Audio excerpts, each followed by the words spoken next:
I can do some things with it. I don't play no games with it. Mustang heard about my tongue. I can do some things with it. I don't play no games with it. No, Mustang heard about my tongue. Lick it up, lick it up, lick it up. Lick it, lick it, lick it, lick it up, lick it up. Lick it up, can I lick it up? Lick it up, lick it, lick it, lick it up. I'm trying to wake up the neighbors. I'm trying to taste all your flavors, baby. I'm drinking Henny, no chaser. You trying to go there, I'll take you, baby. Bury my face inside you. Early in the morning, I surprise you. Nobody got to. I ain't heard about tongue. I can do some things with it. I don't play no games with it. Mustang heard about my tongue. I can do some things with it. I don't play no games with it.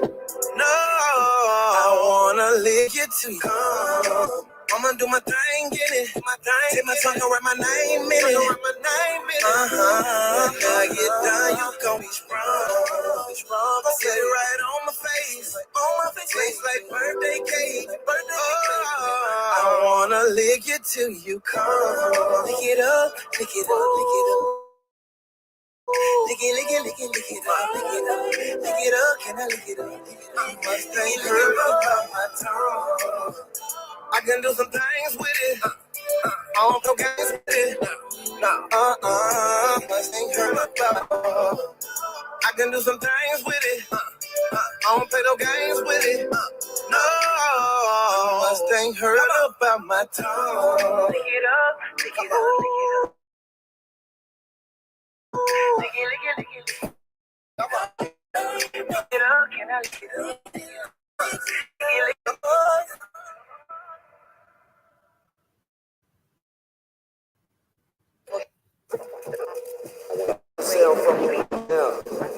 Ain't no other place like this in the whole world, you heard me? You come down here, everything slow down. You walk different, you talk different, you move different. There's a different smell in the air. We go through adversity and bounce back true so here today. They say we country, but we don't gain more than they own. Some of these don't.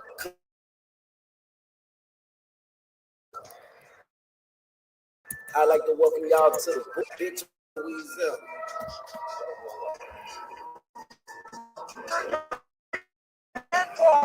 Sometime tonight or early morning, once it hits, it's going to be the worst storm that has ever hit New Orleans. Family members of Sea Murder are shocked after a day of drama in the courtroom.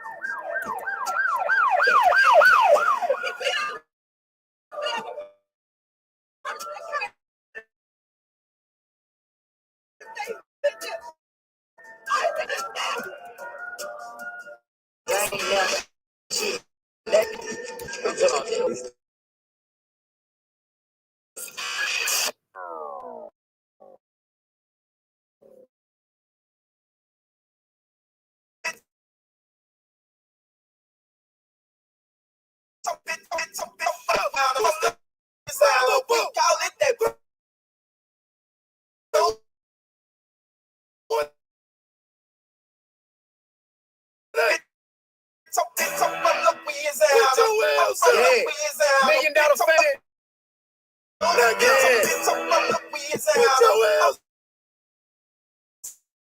Where you from? Get the fuck out of the way, man. Choppers. You won't. Bitch, I'm from Louisiana, you know we go down. It's what niggas had really down is them jiggers. We drink white. We drink brown. I'm from Grambling, Louisiana, nigga, well, round. And that's where I'm fucking them wood. Just won't hear a sound. It's niggas flip them pounds. This where Boosie got the crown. We say water, we say round. When we love, we say bound, bound. Ain't nobody scared, man. You use a day on that G-time. You can go down from up top. You play with us, then we can dump it out. We got N.O., we got Lake. We got Lafayette, we got Red. Don't see play. I negative, so from a quick down, I'm downloaded and I'm probably howling out.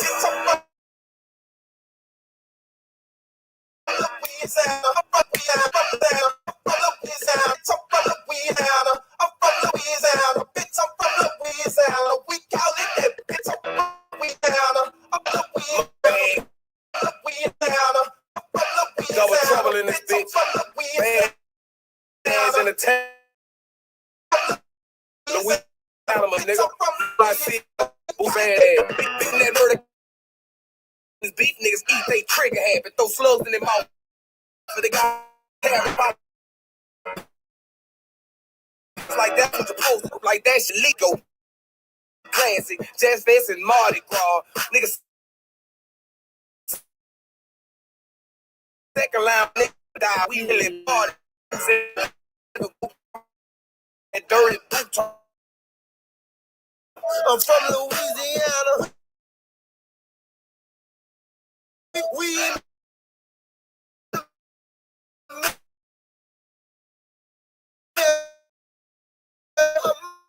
like down and hope that it we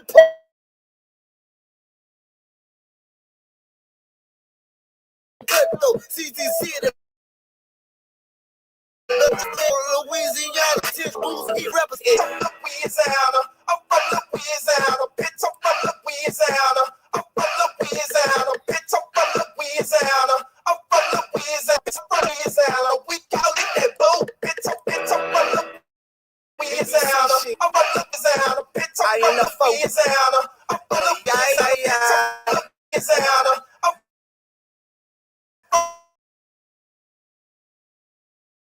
Louisiana, bitch, I'm from Louisiana, that be low. Louisiana, TV trays,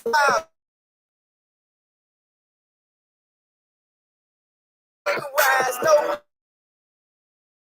lie.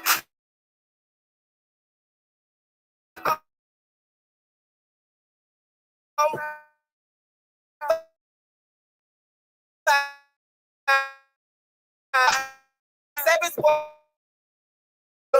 stick things.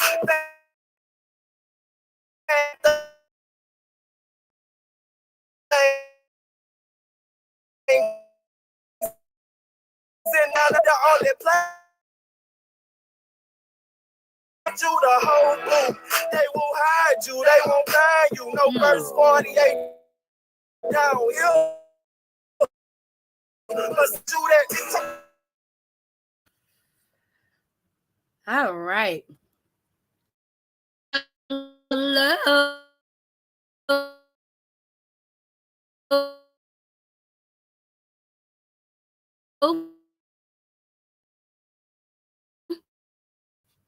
I can hear me. I'm putting the subscribe and share the video. Tonight we like a few topics I want to talk about, kind of what's going on in this new sector that I entered called the M03 sector.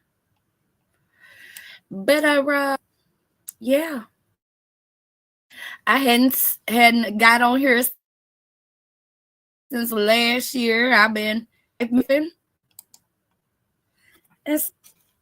I'm here now.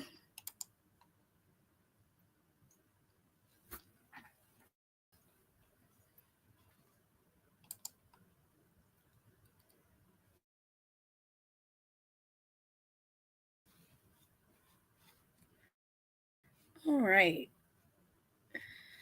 Let's see.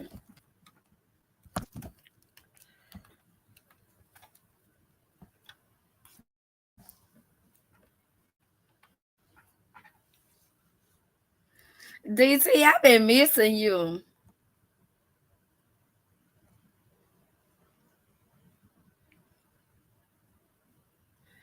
How you doing? You been good?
Oh, I'm sorry. I didn't know that. But I'm glad you're doing better. Yeah, I've been working, working, and running behind grandbabies. So I had got on Wilder, so I just said I can't go to sleep tonight. I got a lot of stuff on my mind, so I'm gonna just here and kind of, just chat with y'all for a little bit. No, certain subject, just it is what it is. I'm just about caught up on like all of the Married to Medicine and Love and Marriage Huntsville stuff.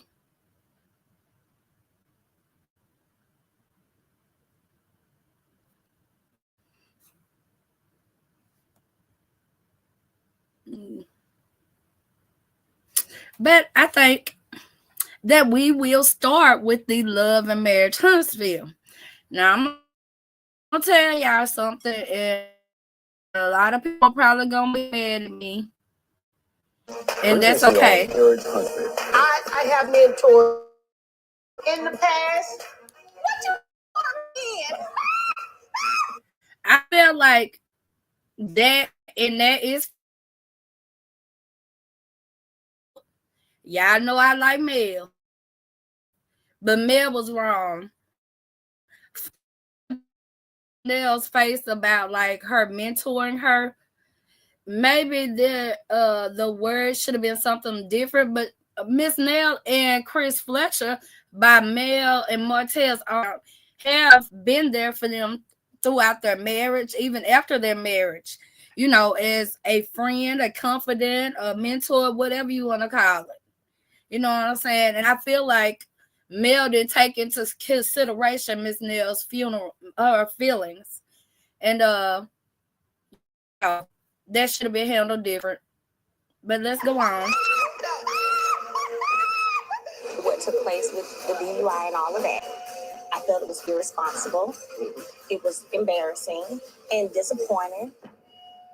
The purpose of Mimosas with Melody, I said I can have an event to where women can come together and pull strength from one another. Mel comes and sits down and, I'm so disappointed in you. Oh my God, our grandmother, hold on. What you're not about to do is do to me what you've done to Martell and what you've done to everybody. 4.5 years ago, you actually hooked him up. You did say that. It has created certain situations that need to be addressed. We keep it moving all day, all night. We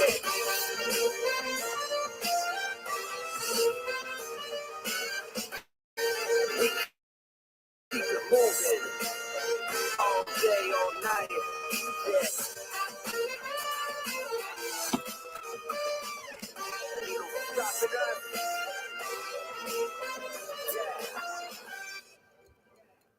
What's up? 3,000 degrees. This may not be like your cup of tea right now. Right now, I'm doing my Love and Marriage Huntsville review.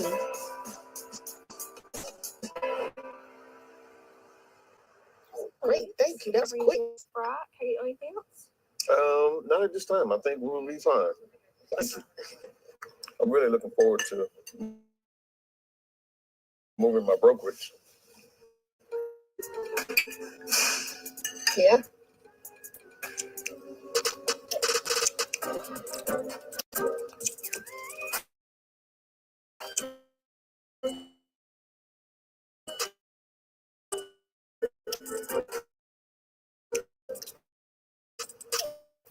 So, Very excited to do some work. do some work. It was. Yeah. Do you think you was wrong for what it is? I'm right here looking at it if it's a lie. I wasn't. Excuse me? I'm right here looking if it's a lie. I'm looking at you. You wasn't. You look past me. No, I'm looking at you. And I said it was a damn lie. That's what I said. Well, clear it up, because I really want to hear. Ain't nothing to clear up. I told you the same thing that I said at the open house. I was on the phone talking to Mark and asking about if any women were in that gym. And I said, yeah, there's women in this gym. Yeah, of course there's women in this gym. And the nice looking women. I said, yeah, there's some nice looking women in this gym. I said, hell, there's a female here that just walked by. Says, oh, what she look like? What she look like? I described what she looked like, and I told him, I know who she is, but I don't know her. And all I knew was her last name. I gave him her last name, told him what she looked like. He went and found her while we were on the phone or Facebook, one or the other. How you pull up just by knowing her last name? Hell, I don't know. But you don't know her, but you knew her last name. Yes, because she's related to me. She's related to me on my mom's side from my grandmother. Y'all was scavenging hunting big time. No, you're making it more than what it is. And y'all done this before? No. Is this like... No, ain't nothing to do before. That was the only time. Something that y'all do? No, I just told you no. Okay. I just want some clarification. I just want to be clear. Crystal. I didn't like it, but I do understand guys will be guys. And women will be women. Yeah. I have said, handsome, You good say it all looking. the time. Most big fine. Yes, a big handsome brother. And no offense, Mel, I shoot straight. We all know Martell is fine as He is. We got Megatron now. I call him Megatron. You called DT, stop cutting up. Ain't nobody trying to see your thong. Like, really? How handsome and good looking he was. And Stop They it. put a dead in the damn face. The problem I have is them saying you had a hand in putting them together. Okay. So When we were trying to put Mel and Martell back together. And this part right here, I really don't understand, because Martell and Mel are divorced. Even if this happened a while ago, they were separated at the time. So I don't understand why they making a big deal out of nothing. If he tried to tell up to with his cousin or whatever the case may be, you can tell I'm sick of this. I am too. I'm trying to make myself like watch it and be into it. I'm tired of the show and I'm tired of the off the show stuff. Like I had took a hiatus from like the Love and Marriage YouTube stuff drama. Because like it got to be too much, like all that crazy stuff in the stands and all that stuff. Like it got to be too much for me. And so I called myself taking a break. But then I said I wanted to start working on my channel again, building it up or whatever. So I decided to start watching again. But yeah, it's just the same old refried stuff over and over and over and over. They still talking about Mel and Martell done been gone, been through, and I'm sick of that. It's crazy. At Trish and Kings. Okay. Like your energy, all of that caught me by surprise. But then also, the fact that, I was being told that you're going from person to person, disparaging my character to a number of individuals. I feel like the old male probably would have called me directly, right? I don't think necessarily disparaging your character. I think when it comes to your character, you kind of took care of that on your own. Mel, do you believe like your statements about the DUI arrest, is that like your get back? Get back? Mm-hmm. Get back to you for what? For anything that you felt like I've done to you in the past, you were like, here's my moment. I'm going to get him back. Oh, no. I've literally just stated my own opinion. I don't know why it's right now, but... It seems as if the pain and embarrassment and everything that you experienced. What you got to do with mine? That I enjoyed this little banter back and forth between Mel and Maurice, because Mel and Maurice do not like each other. Let's be clear. Hit the link, DT. Mel and Maurice do not like each other. Let's just put that out there or whatever. So to see them going back and forth and back and forth, to me, like, girl, y'all are a trip. Now, I will say, and y'all know I don't like Maurice. I don't like about or whatever. I felt like Maurice about this. And no, she had spoken to Kimmy already. And I feel like it would have been better suited for her to ask, have a conversation with his wife versus you having a conversation with him. You know what I'm saying? Like that just didn't sit right with me. Yeah, and then like I said, I enjoyed this little bickering back and forth or whatever. That was funny. Both of them were being, like nice, nasty to each other or whatever. That shit funny to me. Like he taking a jab, then here come Mel, and you know how Mel do her little jabs, boy. It was funny to me. Right. Was an embarrassing situation that you've had to go through. What's y'all non-negotiable? Let's say I decided to give Martell a second chance. Mm-hmm. And Martell continued to cheat and continue to do so in a disrespectful manner. And by disrespectful, I mean anybody is calling my phone. Is there a respectful way to cheat? Well, it kind of sort of is now, I've learned. I'm sorry. My introduction to the platform was an amazing mom, an amazing wife, an amazing entrepreneur. Do you believe you're overall with this stuff? What do you mean? Like all of the issues with Martell, all of the past embarrassment stuff that goes along with that. That I'm over it? Yeah. Later? Yeah, right? No. Like hurt people? Yeah, no. Mm-mm. I believe that the statement hurt people is true whether Melody agrees with it or not.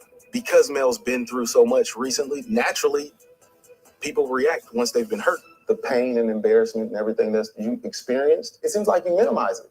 Because they're old. It's over. So it's none of that matters then. Not the stuff you talking about, no. I want you to get all of this out, get the expressions all the way out. I'd like for us to be in a better place. Mm-hmm. I'd like for the energy to be. So no. So you're taking me having an opinion about you is that Mel ain't happy. You don't even talk to me, Maurice. You're not around me to know if I'm happy or not. How dare you sit here and say I'm happy? See, and that's what I'm talking about. What she just said. You're not around me to even know anything about me, and it's vice versa. Neither one of them are around each other to know what's going on. They're not real friends. So, like I said, Mel's little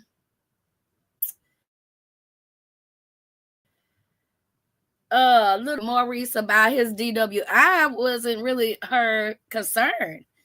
Like, cause really, girl, stop tripping. You know you don't care. Cause I mean, I'm like, I don't give a damn. You know what I'm saying? Hell, because and again, I feel like that's a conversation that could have been had with Kimmy, his wife, instead of Mel having a conversation with, you know what I'm saying? I always tell people when it comes to me and my husband, if you a woman, you gonna talk to me. Just like if it's a man, you talk to him. You ain't talking to my husband, because we'll have a problem. But yeah, let's go on. That I'm not happy. I haven't sat down with you like this in weeks. Coming up on Love and Marriage. The one and only the Black Pussy Expo. Most of that when expanded to Black Scooby Bean talking. You have not been around me in years to even know what's happening in my life or behind my closed door. You can say I'd rather not say. Hey, that's none of your business. But a bald face lie to me. All right. What's the lie? That I'm in love with her? You don't even talk to me, Maurice. You're not around me to know if I'm happy or not. How dare you sit here and say I ain't happy? Disparaging my character. I haven't sat down with you like this in years. I haven't talked to you, and you don't know Rogers. So for you to think that you know how my life is going, or how if I'm happy or not, or what I'm doing on an everyday basis, you don't know. That's true, but I'm saying you're projecting. Projecting what? All of these issues are behind you. It's all in the past. It seems like that's all minimized. You have not been around me in years to even know what's happening in my life or behind my closed door. You know what? That's a good point. I haven't been around you. Maybe it's the group that changes your energy. Oh, is you would it? think. Is that it? Could it be because most of the time my ex is there, who's always doing to me? I wonder. See, you ain't been around Mel without that. This is just in general. And I talked to Martell. Yeah, see, and that's another thing. You know, that's your friend. Martell? No, you can. And see, but let me just, so you're clear. 9 times out of 10, the people who are talking to Martell, hanging with him, be great. I don't care. You know, but I'm probably not going to talk to you, hang out with you. So that expectation will never, a strong relationship with my ex-husband, I never felt like anybody needed to pick a side. Nobody could tell you that I ever came to them and said, you need to pick a side. But now, for my own mental, sake, if you're... Have I done anything to contribute to your unhappiness? I'm not unhappy. That's what you can't ask me that because I ain't not. Have I in the past? You used to do a lot of laughing and smirking about stuff. Let me stop. Now, I will say this. I don't know if Melody is completely honest with her true feelings when she said that, talking about she's not hurting, because I do feel like that there are some things that she's still hurting on as it pertains to Martell with his dog ass or whatever, and what he's done, not only in their marriage, but after they were no longer married, to torment her. So at one point I saw her healing and I saw her moving forward. And I feel like because of some of the fanatics that she's gone back into that place, into not where she was when she first got divorced, but to a place where you know what I'm saying, like what some of that hurt still, it's come back up, if that makes sense. At one point I felt like she was completely over it. You know what I'm saying? But I have noticed that there is, in fact, some stuff, you know what I'm saying, that she's still hurting from, and rightfully so. I mean, because she been through hell.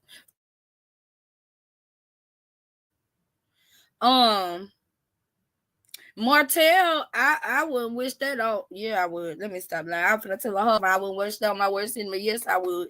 Or whatever. But I'm just saying, like, Martell did things to Mel. Aw, look at my brother.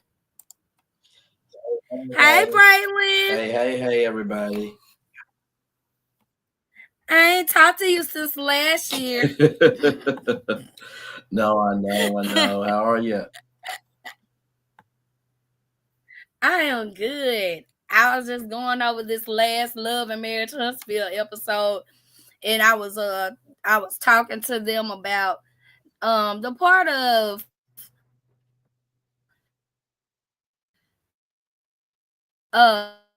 when Mel and Maurice were having their little band, her being hurt. Mm-hmm. And I was saying that there was a point in time that I felt like Mel was completely over the stuff that she'd been going through. You know, throughout her marriage, and you know, out of the things that Martell, you know, she maybe she got pushed back into a place of hurt. You know what I'm saying? If that makes sense. Yeah, it does. You know, I mean, like I'm saying, like I felt like she was progressing to a point where, you know what I'm saying, she was like, that was out of her system. But like I was saying, I said with everything that happened after their divorce, he still was tormenting her and stuff or whatever. Mm-hmm. Like I feel like she picked some of that hurt back up. That's what I was trying to say. Yeah. No, I feel the hang on one quick second. But I was laughing. I was really laughing at the little banter between Mel and Maurice, because like they do not like each other. We all know that. And so the little nice nasty jabs, that's funny to me. You know what I'm saying? Like she say something and then he say something and then they pretending like, you know, it's all in love or whatever. Like, y'all are miss. This is not real. Y'all do not like each other. And it's okay. It's okay. Wasn't funny pertaining to me. And I ain't appreciate it. I'm sorry. I'm sorry for that. Oh. Yeah, I accept your apology. Takes no effort whatsoever to apologize to Melody in this moment, because at the end of the day, I'm called friend. But I apologize to you for anything that I may have said that hurt your heart or pricked your heart a little bit, made you feel some kind of way. You was like, damn, I apologize to you for that. Thank you, Melody. Yeah. I used to think you were infallible. Now see. Thank you. Now see, that Mel should have did her. She should have tuned into her inner crystal. When he said that, she should have, bitch. That's how I feel. I feel like she would have felt better if after he made that statement, if she would have said, bitch, you know what I'm saying? Because he tried to sneak that one in. He did. You did, girl. You tried it. You are human. Sometimes. You are human. That's not funny.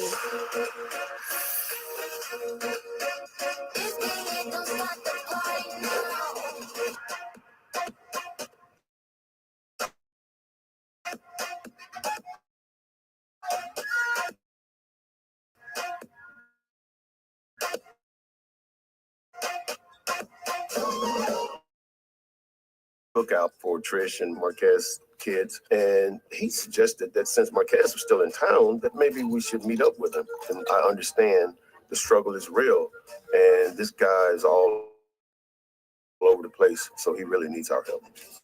Braylon. I ain't started on it yet. Braylon. Yes, I'm right here. I'm right here. No, I'll say this. You know, okay, so really... what are your thoughts on this Marquez, this Marquez character? What are your thoughts on him? I think that he's probably hurt by, you know, his decision making. You know, with the cast as a whole, I think the cast is mentally done with the show. Kimmy is Kimmy. Hey DT, good to see you. With Kimmy, I think she's Kimmy. She's going to do what's good for her and Maurice and the Scotts. I mean, that's what most families will do. Like I said, Marquise, I think he's hurt by a lot of the things that he's done to himself. He's hurt by the circumstances he's in, but I don't think he's a bad guy. I think that, you know, we all have been in a space of confusion that he's just trying to figure out one step at a time. But yeah, there's at the beginning, middle, end of the day, I think that this show is mentally just done in people's minds. And like I told you before, it's going to prove who's a real content creator, who is Keep not. talking, Braylon. I'll be right back. Okay. I think it's going to prove who's a real content creator, who is not. Because I think a lot of people, all they can do is this show. They ain't got nothing else in their tank. And, you know, listen, everybody's got, again, where they fit in. But I do believe that it's going to be a real test for some people to be able to transition their content. But I do think everybody is mentally done with this show. I really do. Like, what else do we need from this show? You know, you got DUIs, you got lawsuits, you got arrests, somebody passed away. It just seems like this show is more bad than good. So that's my thoughts on everything. But yeah, so hey everybody, welcome in, like, comment, share, and subscribe.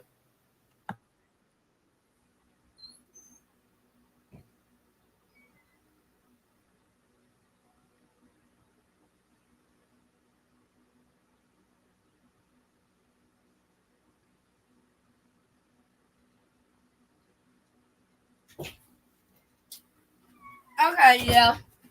I'm back. So, I don't like Marquez or whatever you call him. I got a problem with a man calling himself a man, and just like walking out on his family. I don't advise anybody to, you know what I'm saying, that's fine. But you walked out and you didn't do anything to help her with those kids. It's one thing to leave, and it's another thing to leave. Okay, fine. You ain't got to deal with her. But you should have been there emotionally, physically, and financially for your children. So, to me, he ain't never gonna be okay. Right.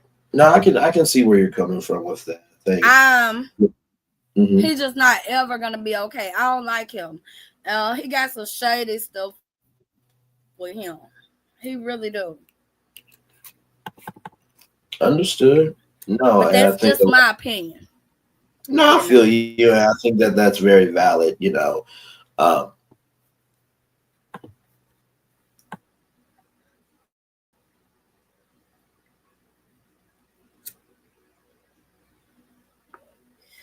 you know, I'm not a more so fan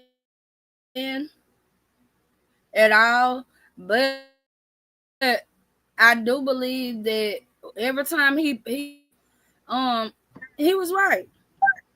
Like when he said that he should probably shake Ken's hand because he did step up to the plate when you chose to go, wherever you went and leave your wife with the children. I feel like Marceau was right. You owe that man a handshake. You ought to be over there doing whatever. If he wants you to mow the yard, you ought to be out there mowing that man yard, because he stepped up to the plate when, while you did whatever you did. Like, I mean, and the sad part is the guy doesn't think that he's done anything wrong. Like, that's the killing part.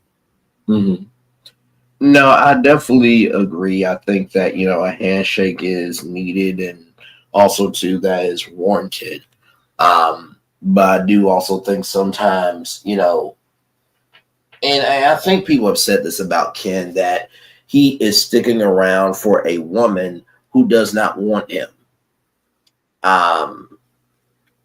to still not be fully divorced, a woman who wants to be married to she doesn't want, I don't know if she just doesn't want Ken. She doesn't want a man. I read that in her the first time I seen her. That girl gay. Okay, then. I'm serious. It might not be this season, but you just give it maybe next season if they invite her born ass back. That girl doesn't want a man. Sorry. I haven't gotten that from her, but you know what? At this point, anything is possible with this damn show. I'll say this, I think this is the problem with Ken. And a lot of people are saying, why are you sticking around for a woman who does not, seem to want you? Because a woman that really wants, her man or her woman, they will do what needs to be done. And I do feel that there's a disconnect there, that maybe she is taking this energy of the unknown and putting it onto Ken, which isn't really fair. Hi, daughter of Israel. Hey, daughter of Israel. Good to see you.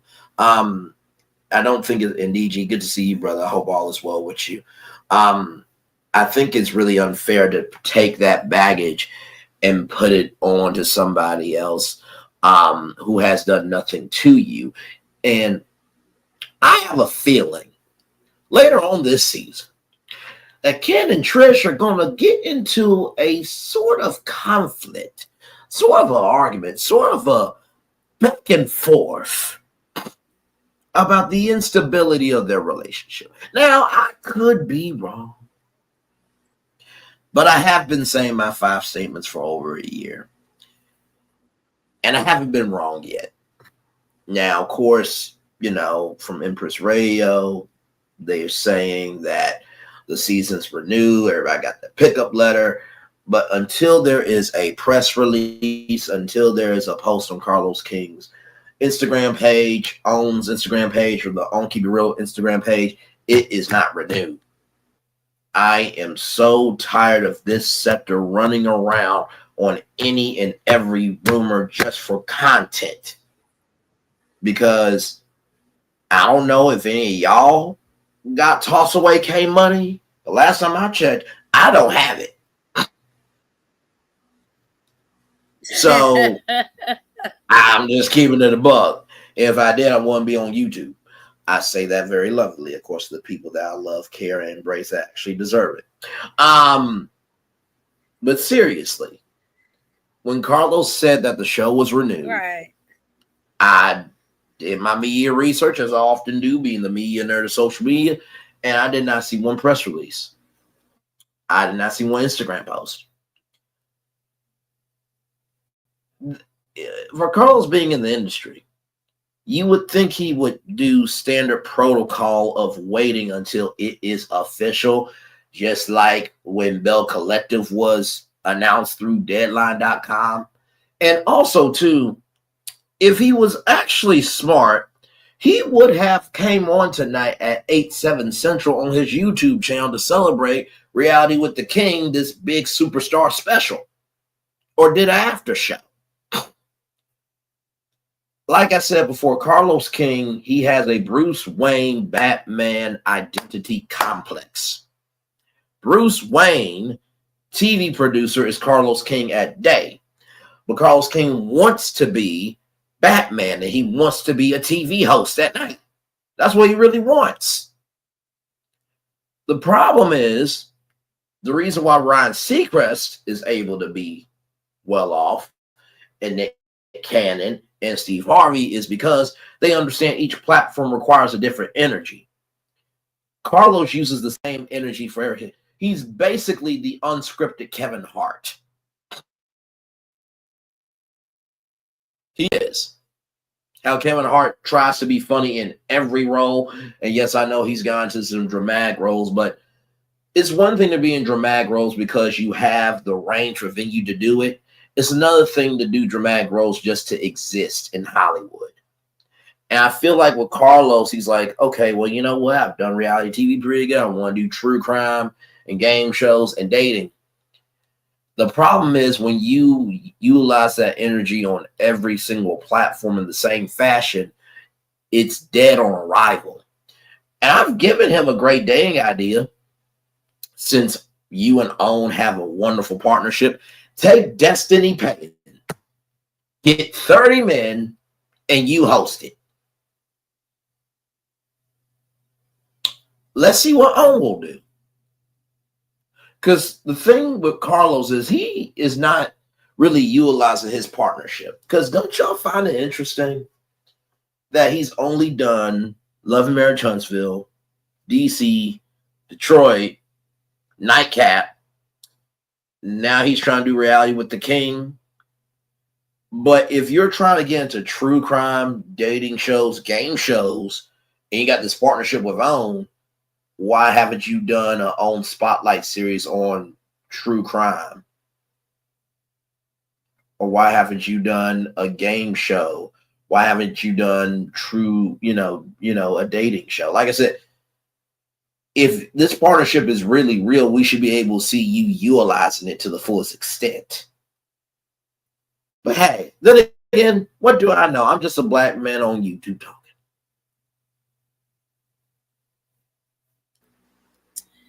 Well, at the rate that Carlos is going right now, he's not going to have anybody to be on any of his shows.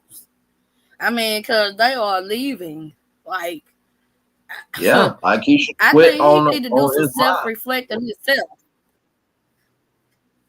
Yeah, and then so Gucci. Yeah, so Gucci quit. Stormy quit. Yes. You know what I'm saying? So at this rate, he may need to do some self-reflecting himself on, how he handles things in regards to his shows. Because like I said, everybody likes some mess like on these shows, and if they say they don't, they lying. I mean, because who want a dull show? It ain't never nothing going on. I mean, don't nobody want to watch it or whatever. But I think that Carlos, you know what I'm saying, doesn't do enough to protect like his staff. No, he doesn't. I mean, no, you're right. Go ahead. I'm sorry. Like with the So Gucci incident or whatever with her and Selena. And you know what I'm saying? Selena never needed to go on Bell Like Collective. I said, I don't know. I like Selena being on Bell Collective, but I don't feel like they have to be, you know what I'm saying, into it for it to be interesting. Why not let us see two black queens that were married to the same guy or whatever, and they have a blended family, and they're showing like how y'all all can maneuver. Y'all don't have to beef and fight and all that stuff. You know what I'm saying? I mean, the snake. Why not I mean, do that? also, Because people like me and there are others would like to see that. right. It don't have to be an argument. It don't have to be no hating on each other. Y'all don't have to be on the show fighting or whatever. You know, Selena been moved on from that from my boy JJ. You know what I'm saying, and all this stuff.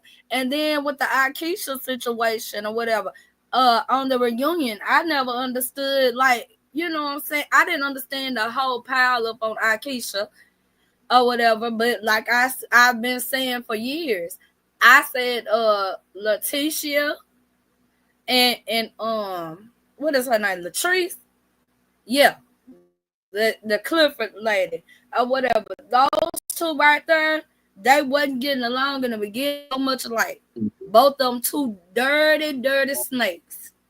Well, I mean, you know what I'm saying, and how unprofessional was it for them to invite Willie and Akeisha to an event, you know, opening a business, and them to be attacked? There was no time. That was not the time for y'all to address anything or any issue y'all might have had with them. If you see, y'all could have caught them off camera. Look, this is what we need to talk about. Why will. You know what I'm saying? Well, y'all didn't have to do that. You embarrassed yourselves or whatever, and that showed your lack of that showed a lack of professionalism. Well, you here's know, the that thing, stuff right? right there is crazy. Yeah. And I tried to be understanding because I know that Latrice's husband is about 79 years old, and he probably going into early dementia, you know, but and alcohol doesn't help with his Alzheimer's. Right. You Well, know? I mean, I'll say this, right? I mean, everybody is not built. Everybody is not built the same. Right. Everybody is not built the same. And while you know what I'm saying, we all know that Cliff is 175 years old. People out there that like I used to be or whatever, they care if you were 5 years old or 500 years old. If you cross me, I'm gonna fuck you up. You know what I'm saying? Right. And like I said, Cliff would get that drink in the system and he belt. You know what I'm saying? And everybody can't handle that stuff. And that was not the time nor the place for them to address them like that. And I would have felt ambushed and I would have just started punching bitches if that was me. Good Lord Jesus. Good Lord Jesus. Good Lord Jesus. By the way, DG, I'm so glad that you Akeisha and Willie did the best thing for their sanity. Yeah. No, without question, it's better to be in the war zone. I would have started punching bitches, and I'm serious. No, I genuinely believe you. Like I said, I think in the words of YALL man's end, it's better to be in peace than in peace. Y'all gonna invite me up in here, and then y'all gonna be trying to come at me, man. But see, that's why I don't never leave home without a baby. I'd have fired that place up. I ain't lying. Because that's crazy. Y'all gonna invite me here, and then y'all gonna try to clown me. No, I genuinely believe that. And DG, I just saw your message about the surgery. I'm glad that you are okay for sure. It's been hectic, so I'm glad that you are okay. You know, like I said, in order for a snake to move, a snake moves from the head down. So that is up to JJ to take control and be responsible for the movement that he is causing within his family. Number two, I don't think Selena ever needed Bell Collective. Number three, I think Selena Johnson Lee or Selena Lee or Miss Lee, if you're nasty, would be a way better last name than the person she's with right now, but that's neither here nor there. You know, okay. Akeisha, I can't help that it sounds good, okay? Listen, it is what it is. But also too, I think Akeisha and Willie did do the right thing. It's better to be in peace than in pieces.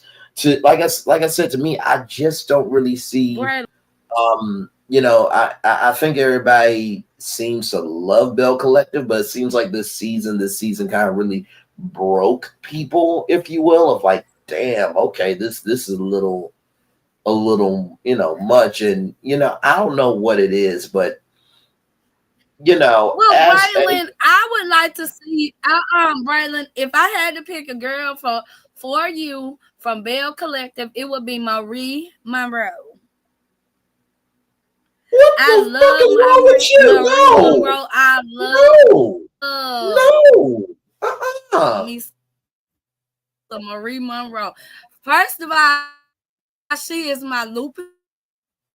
Marie is so beautiful to me. Like, beauty is in the eye of the beholder, child. But go on.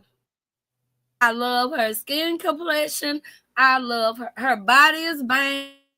She gonna tell you like it TIS tears. I love that Mississippi drawl in her when she talks. So I mean, if I had to pick one for Braylon, it would be Marie Monroe. I would listen, and this is all due respect to your husband. I would rather have you instead, because at least me and you get along. I don't know her.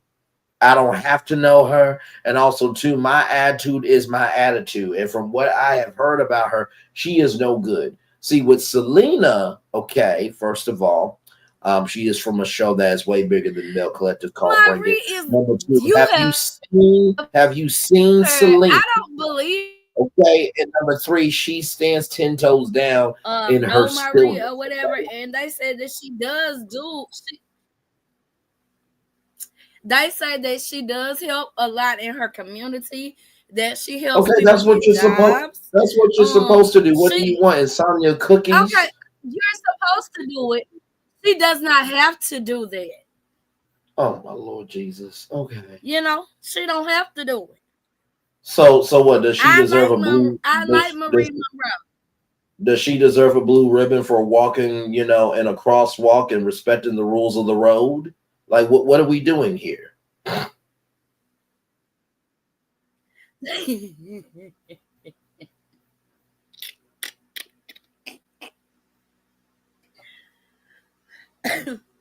You know, it's got to be a little hypothetically, and hypothetically, if I could choose a lady from Bell Collective to date my little brother Braylon, it would be absolutely Marie Monroe. I do not care. Hell, I like Marie. This is the same way you feel about Mary Sue and me getting married, child.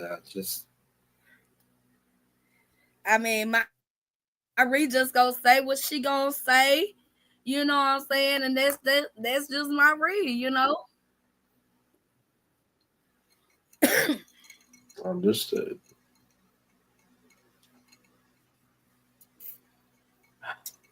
You know, so I feel like Marie, you know what I'm saying? And I'm gonna say this. I saw a different. I feel like she's evolving.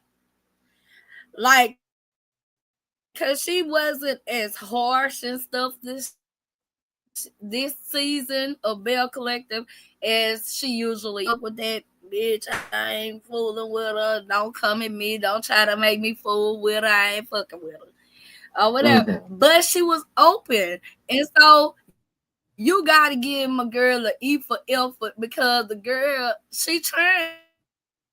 I mean, I like Marie. I like Marie. But let's get to this. We're gonna get back to this. You know, I will say this. I have not seen one episode of Bell Collective. Okay, so I will say that for sure. But in the same token, though, if you believe that she is changing for the better, then you know I say, you know, why not? You know, no one is perfect. Okay, she is. You know what I'm saying? You got to take, you know what I'm saying, into consideration the Marie we met on first season versus the Marie Monroe that we see on this season. Because when Marie Monroe first came out, which I've liked her from the jump. You know what I'm saying? But there were some things that Marie did that I did not agree with. Like with the Tambra situation, ex of hers to get information about whatever he thought of, you know what I'm saying? I didn't feel like that was right. And I like Marie.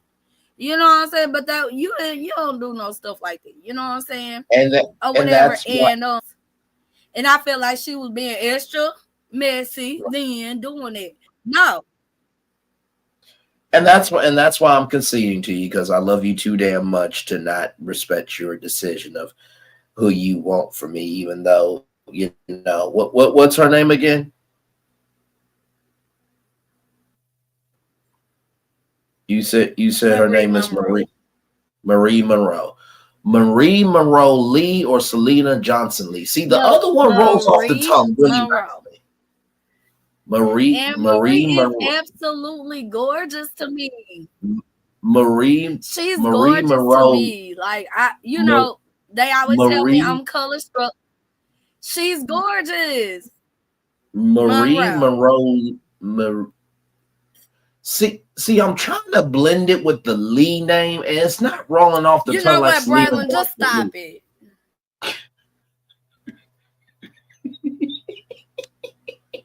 You know her I name. still love you though. I'm down. I'm late. Oh man, how's everything going, big fella? Oh man, I ain't know. not the bald head. To invite me out, man. I was just I've been coming back in town a little bit more. I actually met him for the first time at the event. Yeah. At his son's and daughter's event. I kind of got told last minute, but you know. Oh, really? I didn't even realize it was at the house. But you came in and you were saying right off the top, anxiety. Hell out. I'm like, yeah. my worst fear was to see another man come in and take care of my kids, and like to come to the house. More of a tough guy type of persona until you sat down and started saying how you really felt. My son spoke to me about that too, and that's what I'm getting. You came in super emotional or came in super tough? Well, my emotion probably came off as tough. It doesn't. The challenge with Marquez is that his emotions run his life. It's okay.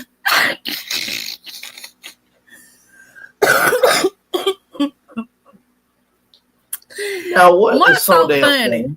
What's so funny? He's talking about. He funny when the dude talking about I probably came out tough. He said you didn't. well, no. Here's the thing, right?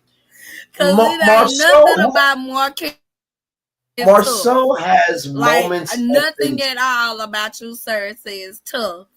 You're not tough. You're not no street dude. You're not tough as a daddy because you ain't been there or whatever. You're not tough as a husband because you failed at that or whatever.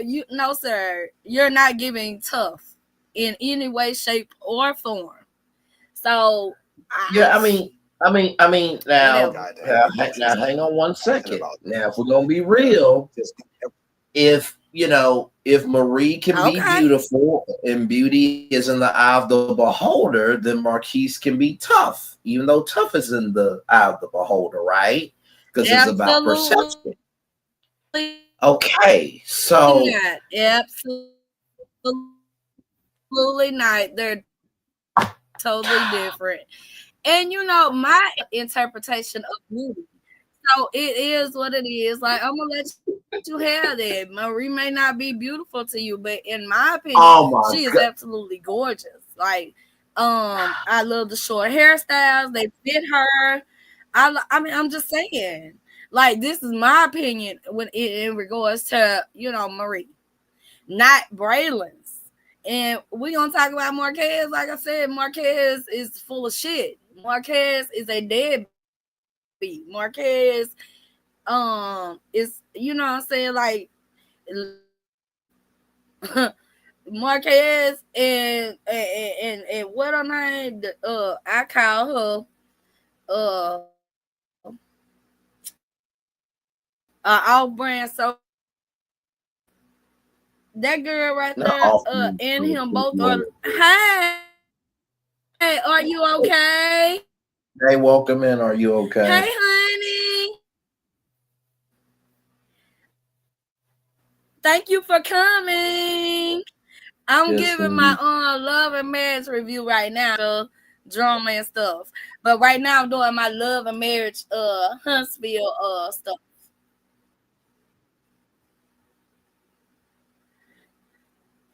Yes, But and yeah, doing a great like, job at it, by the way. He is. He is like absolutely I don't know. I don't like Marquez. I just don't like Marquez. Marquez and Trish are living lies. Trish is a lesbian and Marquez is gay. Good and Lord. The sooner that they are Trish ain't tripping about getting no divorce because a divorce does not matter to her either way. Jesus. Because divorce, Trish don't want no dick. Trish wants some cootie cat.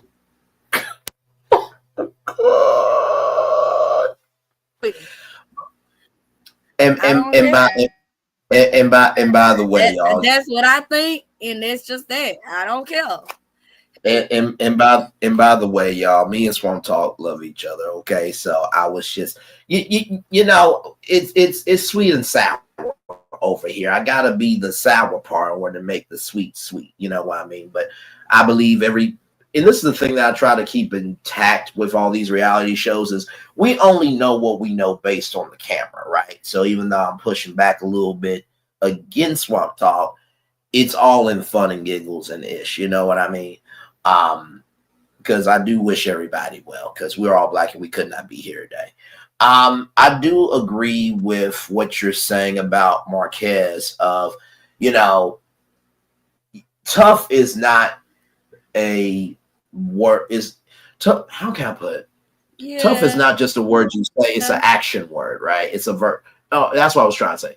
Tough is not an action word, it's a verb. It's something you do. And I always say talk is cheap, investment is heavy. If you walk out of a kid's life, that kid has every right to either give you an invitation back in or to close you out.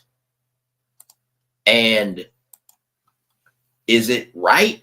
Sometimes, no, it's not, because you might be going through your own mental stuff. But also, too, it is up to you to be responsible enough to go to your wife or go to your co-parent partner and say, hey, listen, I'm going through some rough stuff right now. Is there a way that we can sit down with the kids to let them know that dad is in a tough mental space, but that doesn't mean I don't love them any less?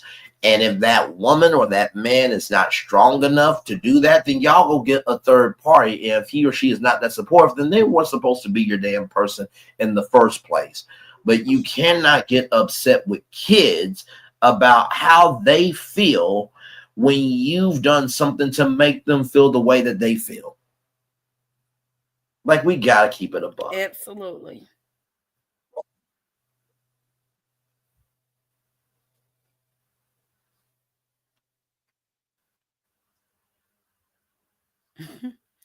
Honey, like I said, in regards to Marquez, because what Marquez should be doing is thanking Ken for stepping up to the plate when he decided to just, you know, be free. You know what I'm saying? And I don't have any sympathy for Marquez. I don't, allegedly, and in my opinion, or whatever, she doesn't want a man. She wants some cool. Okay, she just gotta say that, you know. Good Lord Jesus. Thing based on how you come to this conclusion. Have you been sitting on this for a while? The biggest thing I want is to be done with the emotional side. side and move forward, like real. How do you get past bringing up Ken? Because you're going to continue to see him. Well, that's where I want to move back to Huntsville and into it. Yeah, I know I'm the one that's holding this situation back, and I'm willing to talk about it. So did you enjoy the kids, bro? Yeah, that's what I'm saying. I enjoyed the kids. I enjoyed the people. I got to meet everybody, you know, in the group. Yeah. I met Melody for the first time. No. He hit on Melody. Melody looked good, man. Person, I ain't trying to get at her. Oh, he tried to hit on. I got a question. No, I didn't try. I did. I got a question. Do you think Martell will have an issue if I asked her out? Type? They're not together. So then we good. So can you set that up? How can I set that up, Marquez? Never mind. I'll figure it out. He had a blushing now. Hey, I will say that. Hey, maybe y'all hook me up to Melody. Wait a minute. Now, why would he think that he would have a chance? Never mind. Let me go. Let me keep going. Now.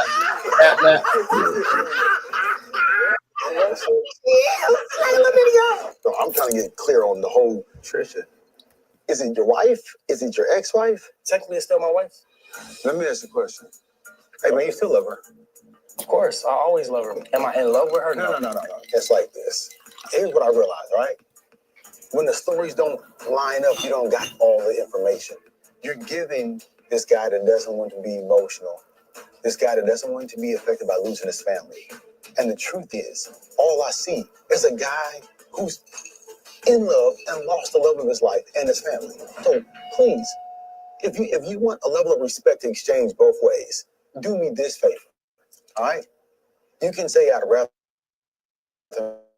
not say, hey, that's none of your business. But a bald-faced lie to me? Because if you felt like it was best when you made the decision to leave your marriage, what is the trigger for you to come back and see her happy with someone else? I think people get my emotion confused with Trish and Ken, right? The reason why y'all can't fully understand because y'all don't know the details and intricate details about them dealing with each other prior to and the things that have occurred that have created trauma within me when it comes to my kids. Marquez. There's certain words, that's my trigger, okay? Are you getting the story? Because I'm not. Clutch, are you getting it? I think he's more empathetic than you are right now. Because I know I'm not getting the truth, bro. That's why I'm not empathetic. Coming up on Love and Marriage Huntsville. Well, I mean, Marquez, I hate to break it to you. Thank you. We're at the Westin Hotel in Huntsville getting ready to have my... And I'm going to say this. I was surprised to see like did you know that more so and like the other castmates were at this Melody event? Yeah, I mean that was talked about. I did know about it. Braylon. Yes, I'm here. I had no clue like that any of them were there. Yes, Melody did do. I had no clue that any of them were there.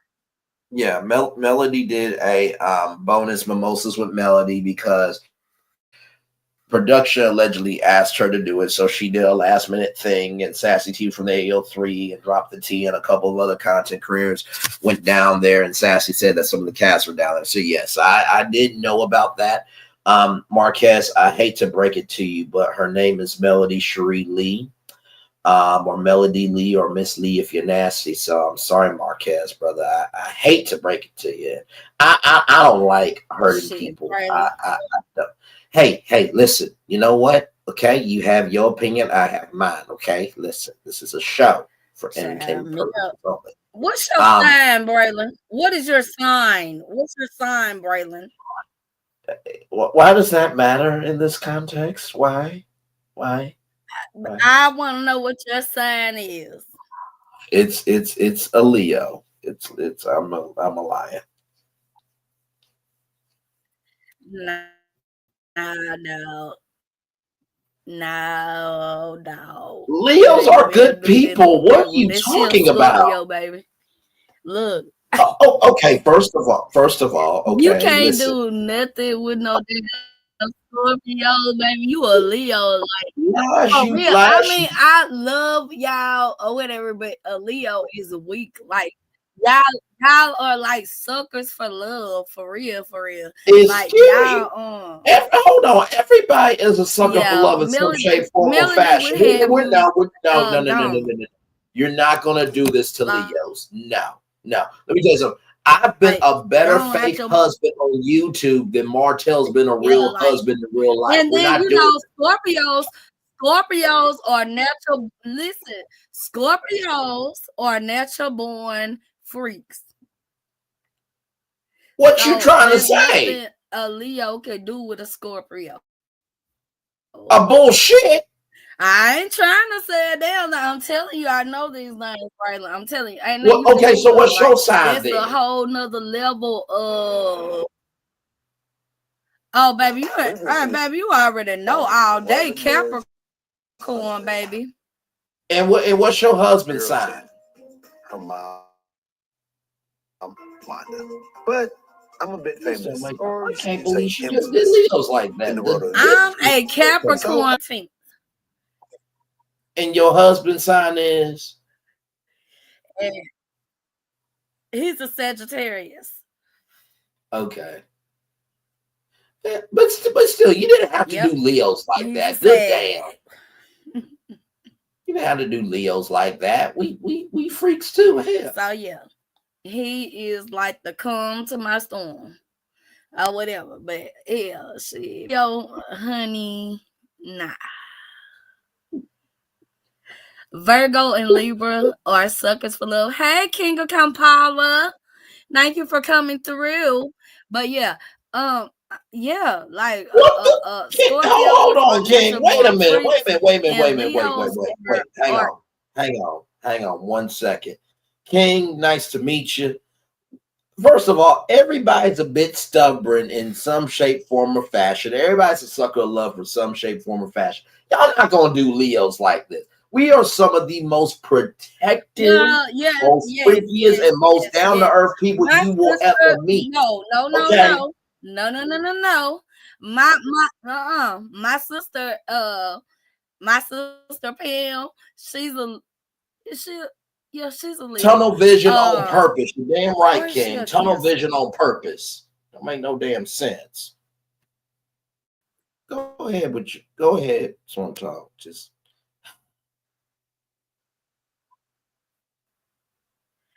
Y'all Leos are suckers for love, and them Scorpios, hell. Do you hear me? To all the Leos, I am so sorry for this unnecessary They'll attack. Have you looking for them in the daytime. Like they're kind of similar to us, the Capricorns, because we like that. Like sexual beings or whatever, you know what I'm saying? But Scorpio, baby, tell you better let that go, Braylon. Child. That's how it becomes. Play the clip.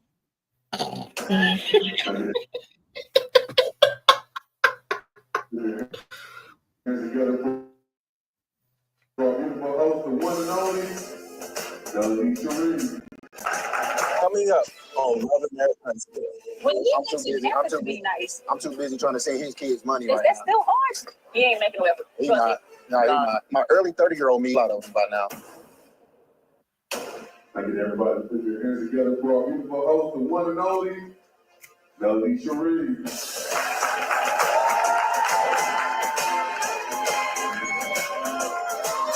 We got some powerhouses up in here. When I say that we literally brought out the big ones for Mimosas with Melody standing on business, that's exactly what we did. I think it boils down to two things for me. It's accountability and alignment. In a pretty much a male-dominated industry, that was very difficult. Well, he would spend in a club if you put that same money in the stock market and you just let it sit for 2 years. And you'll be surprised at how much it'll grow. You just didn't spend it. The problem is that people despise humble beginnings. You might be looking for the big thing, and you keep despising the small thing that God is trying to make you faithful over. God, You have to be accountable needs to know this. in your process of becoming alive. What is this? The Black So Business many Expo? people talk about passion out on Almost but never that expanded purpose to was business. more than Okay. And I think that That's why. when we That's why it's see co-ed now. accountability, More so messy as hell. That you know damn well that ain't nothing like no damn Black Business Expo. No, not at all. And my thing is this, right? If you're going to go support, then just support. You know what I mean? Like, Yeah, they ain't going no damn support. They was only there because it was a filming. It was a yes, filming that scene. They was had the to only reason. be there. They had, if they had it their way, they wouldn't have been there any damn way. No, exactly right. And my thing is this: it takes every message needs a different messenger. So maybe for people that want an expo, maybe that can be the Black Business Expo. But for people who want to, you know, have a little bit more of a social environment, maybe it might be Mimosas with Melody. They're both two decent events or good events or great events, wherever you want to say, that can help That's people. what I'm saying. Like, but this is but more so is like a competitive type thing.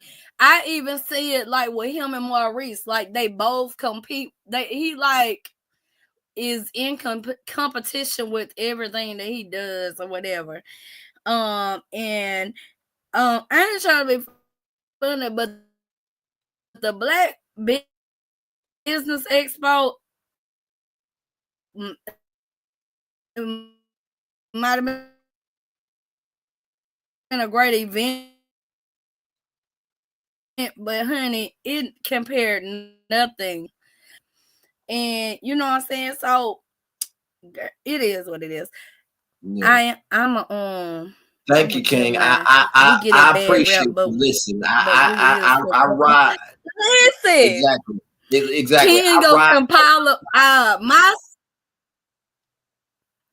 My son is a Gemini, and my best friend is a Gemini, and their birthday is on the same day. Same day as Tupac, really, June 16th. Y'all are crazy as hell. Like, y'all think y'all know everything or whatever. Like, y'all, oh yeah, Gemini are oh my god. Is there anybody that can come on and speak about Capricorns doing too damn much? But it's okay. This feels like y'all don't get a bad rep because y'all just get a bad rep. Y'all get a bad rep because y'all ignorant as hell. Like, y'all ignorant as hell. All Geminis. But my son, my 23-year-old son, my best friend, and look, my ex-husband Tupac Shakur, all share the same birthday, June 16th. I know you just did not say your ex-husband was Tupac Shakur, but yeah, I can't have Selena or Melody. I know your ass ain't talking. Okay. All right, that's cute. You that's can have Selena and Melody, but I was just telling the truth. Like, boy, you know I was married to Tupac. Hell, yeah. I was married to Tupac. See, you can't even keep a straight face. You attacking all these damn sides, but yet you can't keep your own damn truth together. This don't make no damn sense. Can somebody come on talk about Capricorns? Because this is an unnecessary attack on Geminis and Leos for no damn reason. Unnecessary attack. He was my favorite rapper's favorite rapper. I love me some Tupac.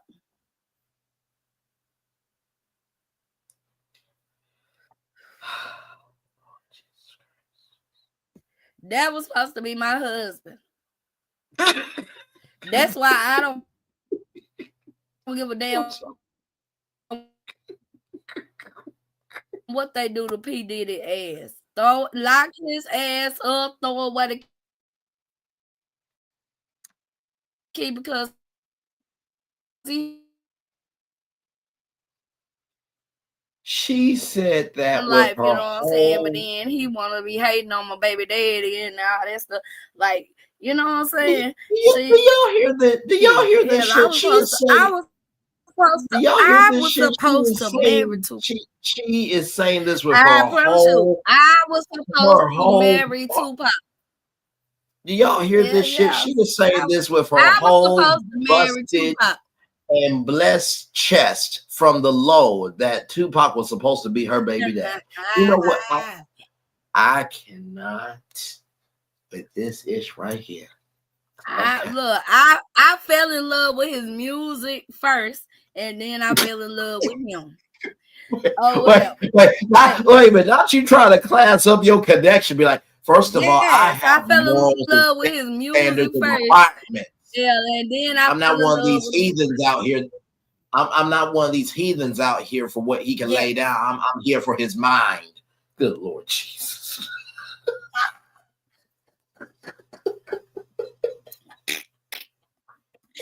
I love me some damn Tupac. Fuck y'all talking about hell shit. Fuck the dumb shit. I love me some Tupac. Okay. I was supposed to be. That was supposed to be my damn husband. Hell. Shit. Fuck the dumb shit. Like I said, y'all, she is saying this with her. Here come P. Diddy with his old hating. No. Like I said, I am saying that I do not care. I was supposed to marry. No. I was just about to say, me and Tupac were in love. We were supposed to be in love. So supposed to be in love. Whatever Kevin. Like I said, she is saying. I was in love with Tupac, and Tupac was in love with me. Like I said, she is saying this with her whole. She is saying this with her whole. Like I said, she is saying this with her whole busty blessed from the Lord. Okay, Impala. It's supposed to be her husband. When he came out with that song, Bunny and Clyde, look, in my mind, that was on me and him. Lost. Wait, what song? You said busting and what? This is Bunny and Clyde, me and my girlfriend. Wait, you said busting and what? Look, he.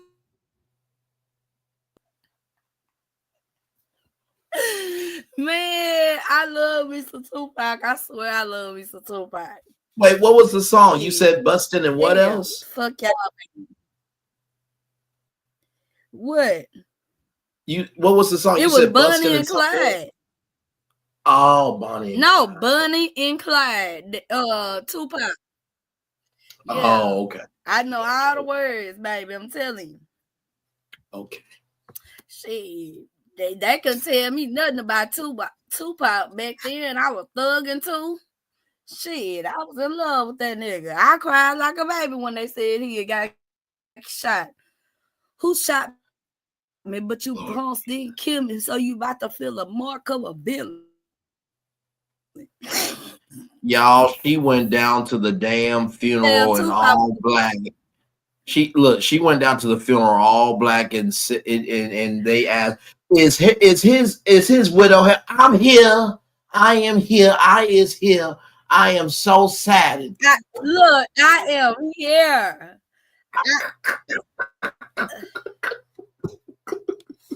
I am so sad. Boy, I'm telling you, baby. So hell, I don't give a damn if P did it right in that motherfucker for what you did to my baby daddy. Yeah, greatest rappers that ever rap it.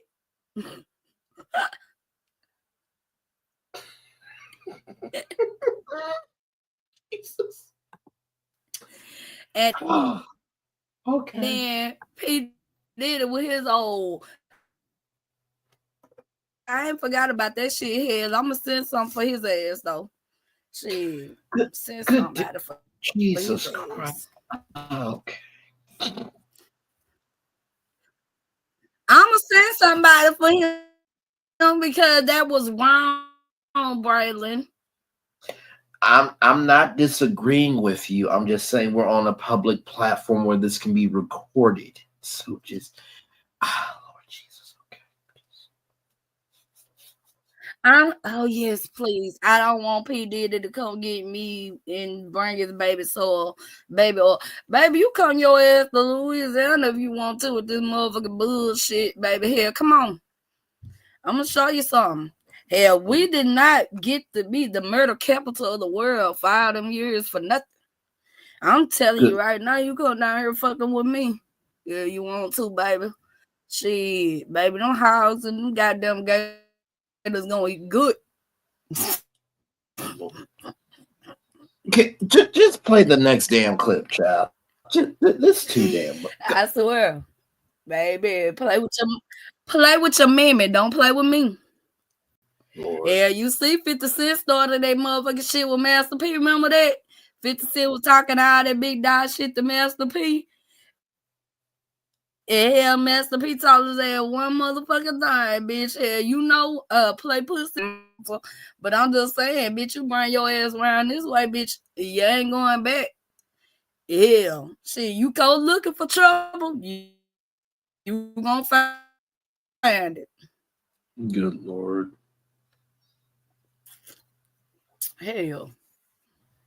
Shit, I'm just saying. But what I did see at the mimosas with Melody, and I was tickled pink as I was watching this because I don't watch this like 3 or 4 times. Now they can claim to hate more so, they don't like more so. But baby, they was jumping up, hugging more so, and talking to him and all this stuff. So when he said, I think it's some more soldiers out there, boy, I like to feel like. Because, like, if I genuinely don't fuck with a person, like, I genuinely do not fuck with them. Celebrity, normal person. So, that he more so was funny in this episode.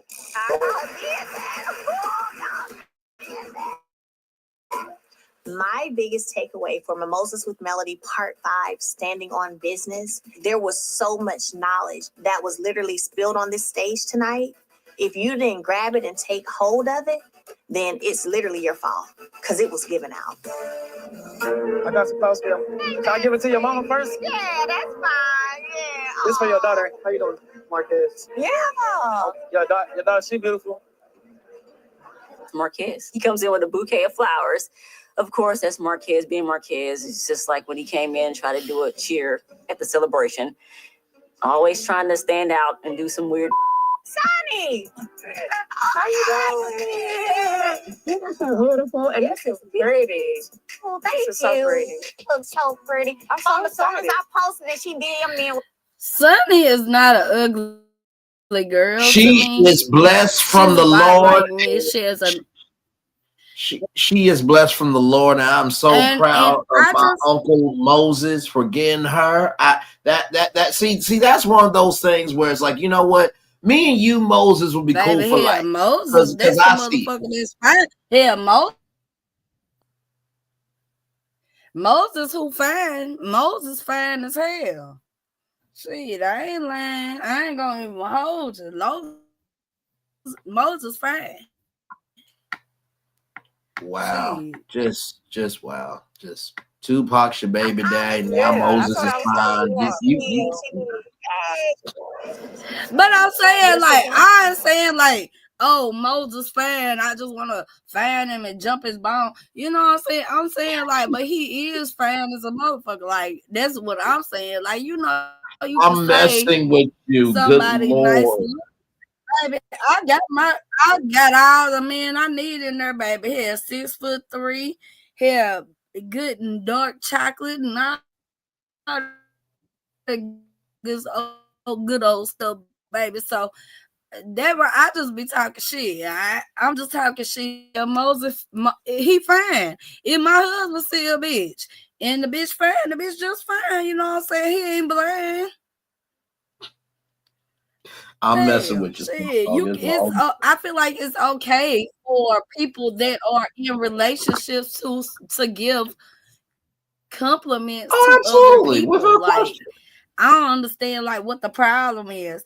And like one of my friends or whatever, she was saying like she doesn't like when her husband gives different women compliments. And I was like, that's like, are you that insecure? Like, you're supposed to be secure in yourself.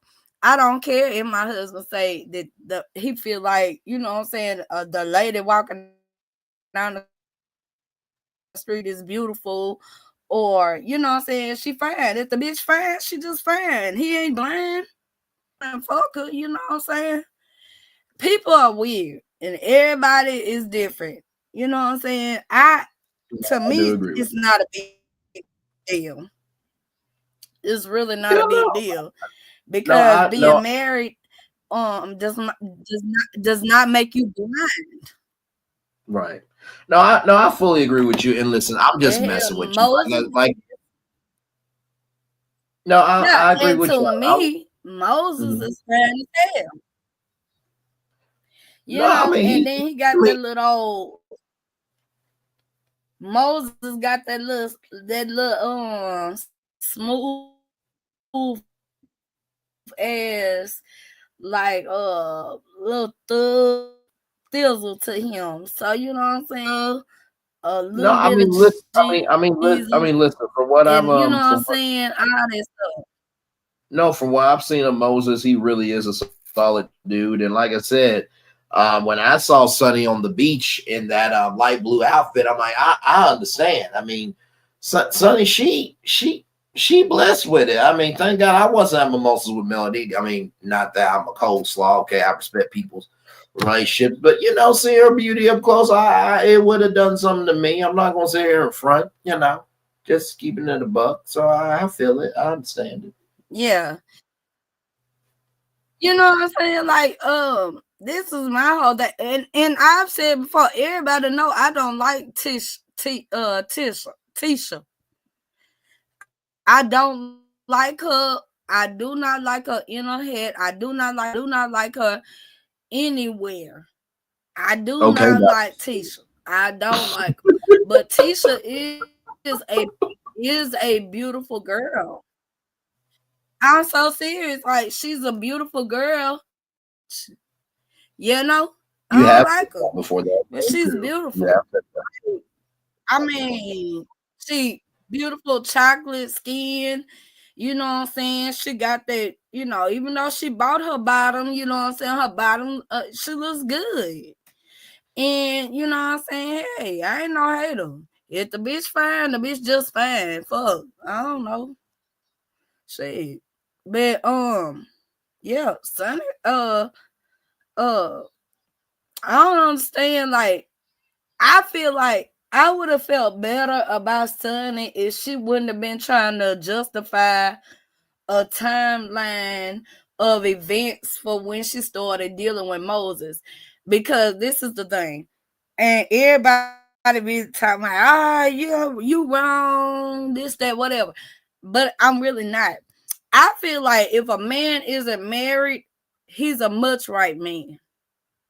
That means he is just as much right yours as he is mine. And he don't have an obligation to neither one of us.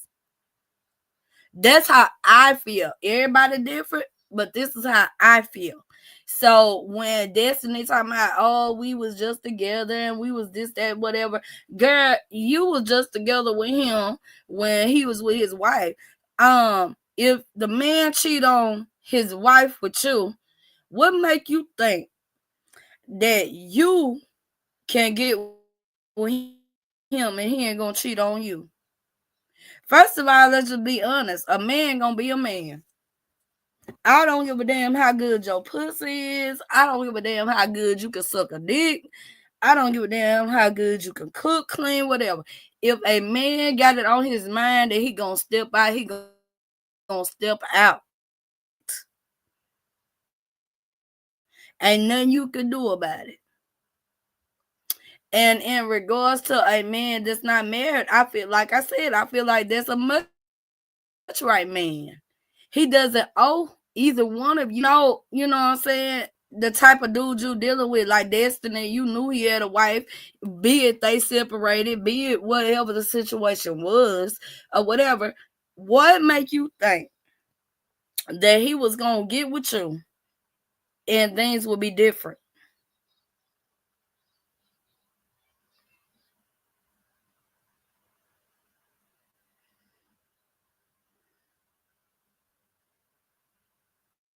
Say that one more time.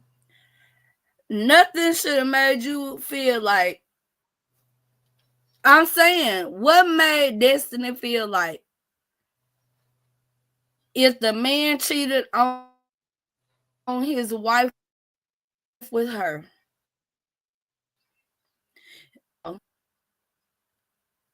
You know what I'm saying? When he got, I don't be understanding it. Like, you know what I'm saying? And men do different. What a man might do with one woman,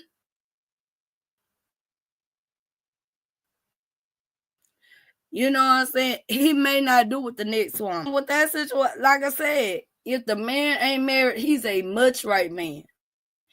If, you know what I'm saying, much right to you as he is me.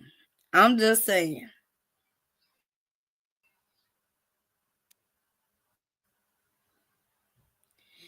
And heard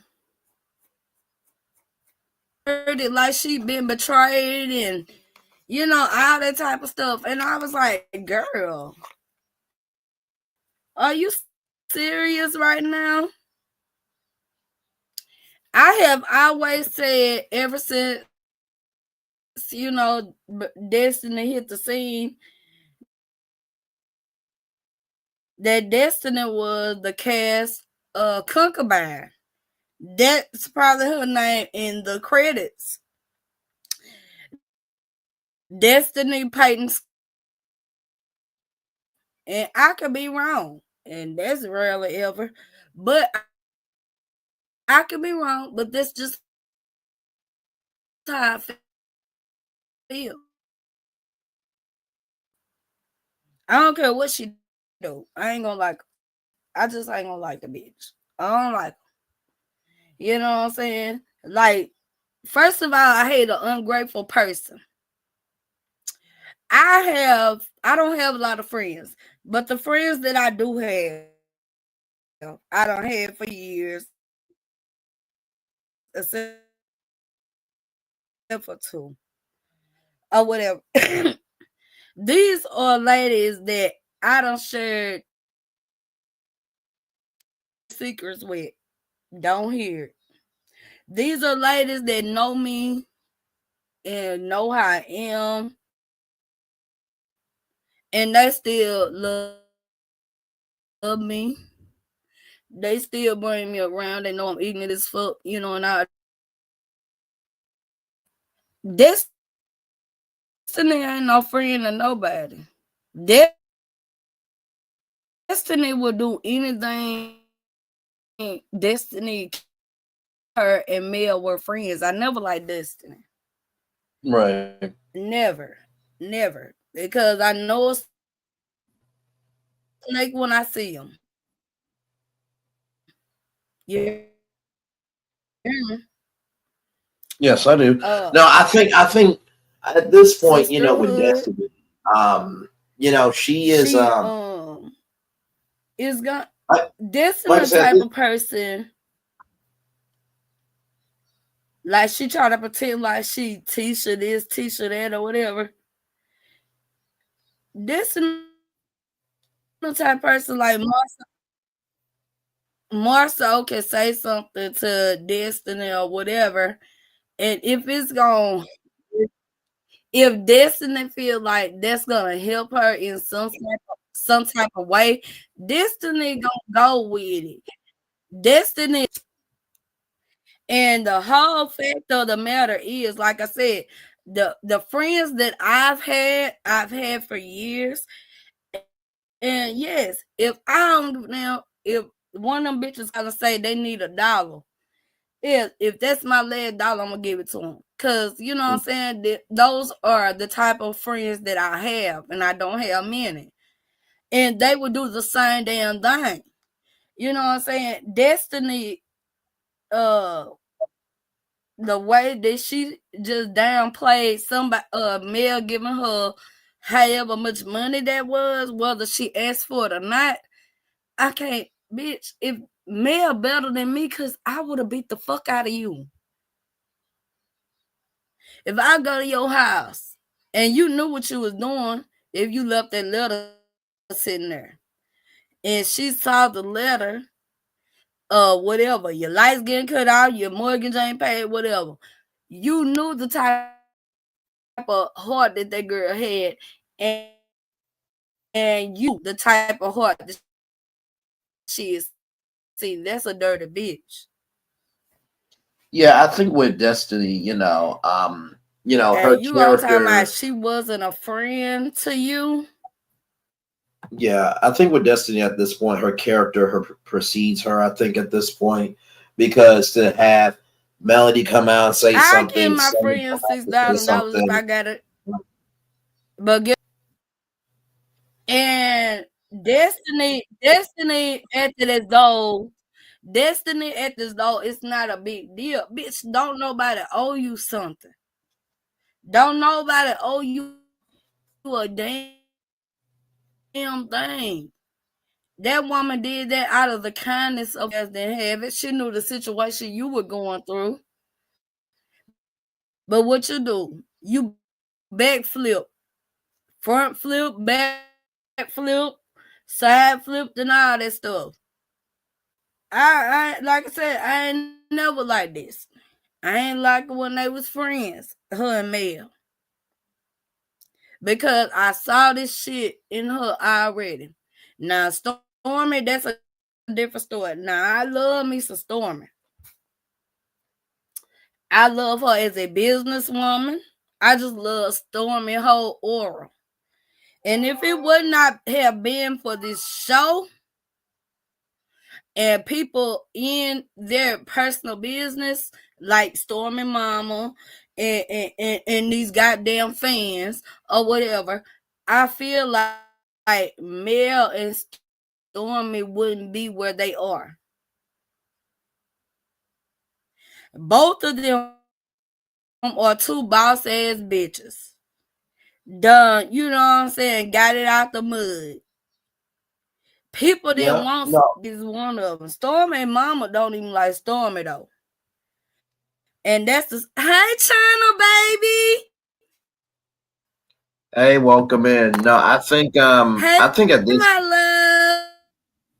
this point, and welcome in. Glad to have you here. I think at this point, yes, for sure. I think at this point, Destiny's reputation precedes her, because if Sonny's coming out saying something, if Destiny's coming out saying something, even Marceau said that Destiny's a liar.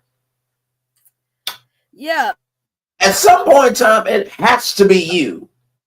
Like, you can't get, and this is the thing, right? You can't get upset with people for having their opinions on you when you put yourself on national television.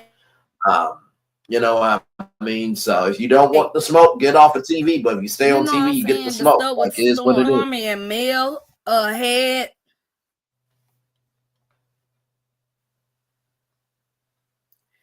Say what, Braylon? No, I said at the beginning, million of the day, if you don't like the smoke, then get off of TV. But if you stay on TV, then you get the smoke. You right. You get the smoke.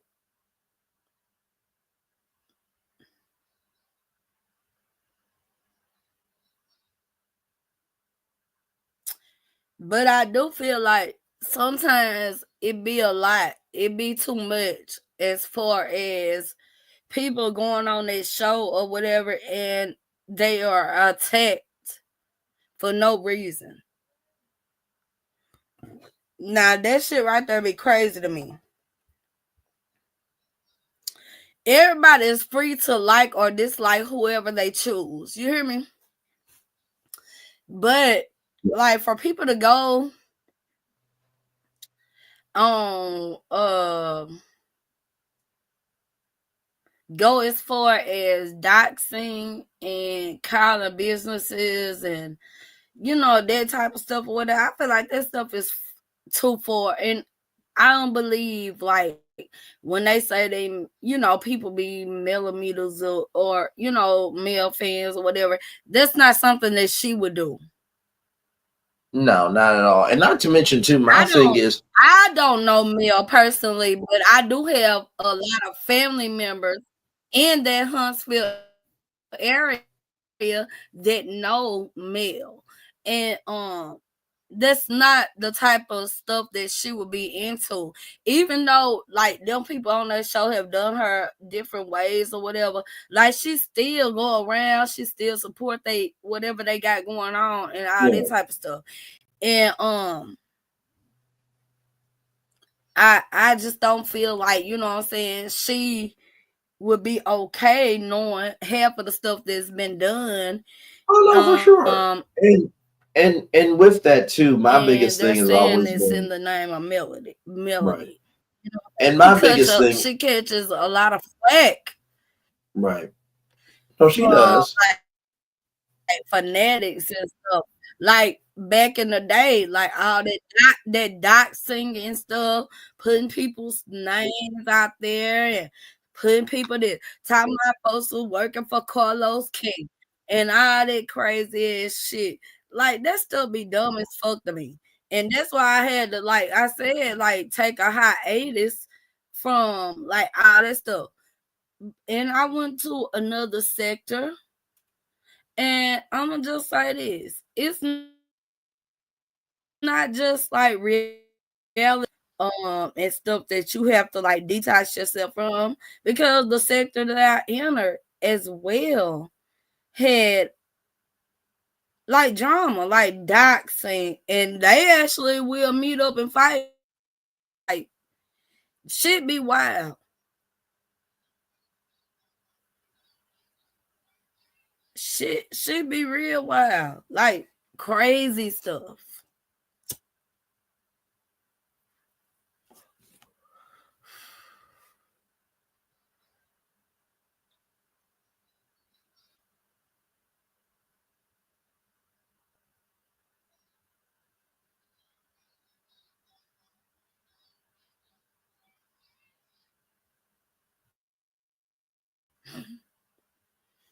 Mm-hmm.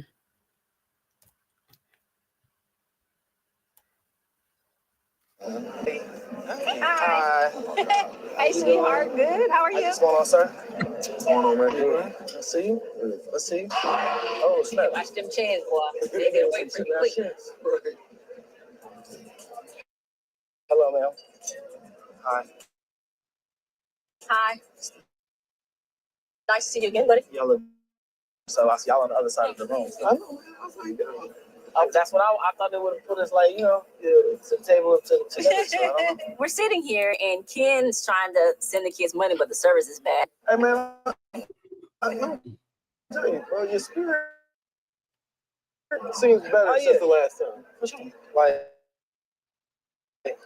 Life is good. Y'all worked y'all stuff out? Oh, man, we'll figure it out. No, I was talking about Ken. We getting there. Matter of fact, I'm about to take that energy back over this. All right, bro. We're getting there. So look, when he makes it, he ain't to us not hearing from him. Him not, he gonna send a message. Oh, I still don't like that. Yeah. Right, he's sending messages like that. My early 30-year-old me would have been beat the hell out of him by now. There's a level to where he feels comfortable texting her that stuff about you. It should be one and done. There should be no confusion. Don't send that on the phone. Oh no, she does. She goes crazy on him, but that don't stop nothing. He apologizes and say, "Oh, you know." Okay, now here we go. Now, see how Kimmy just inserted herself right there, and she trying to tell Ken what should be done. Yet you didn't do that with Kiowa. Right. Am I right, Braylon? No, you're right. And that's the thing on this show. It's a very Braylon. yeah. Yes, I'm right here. Can you not He hear did me? not I'm do right here. that with Kai. That's why I was saying, like, how can you give advice?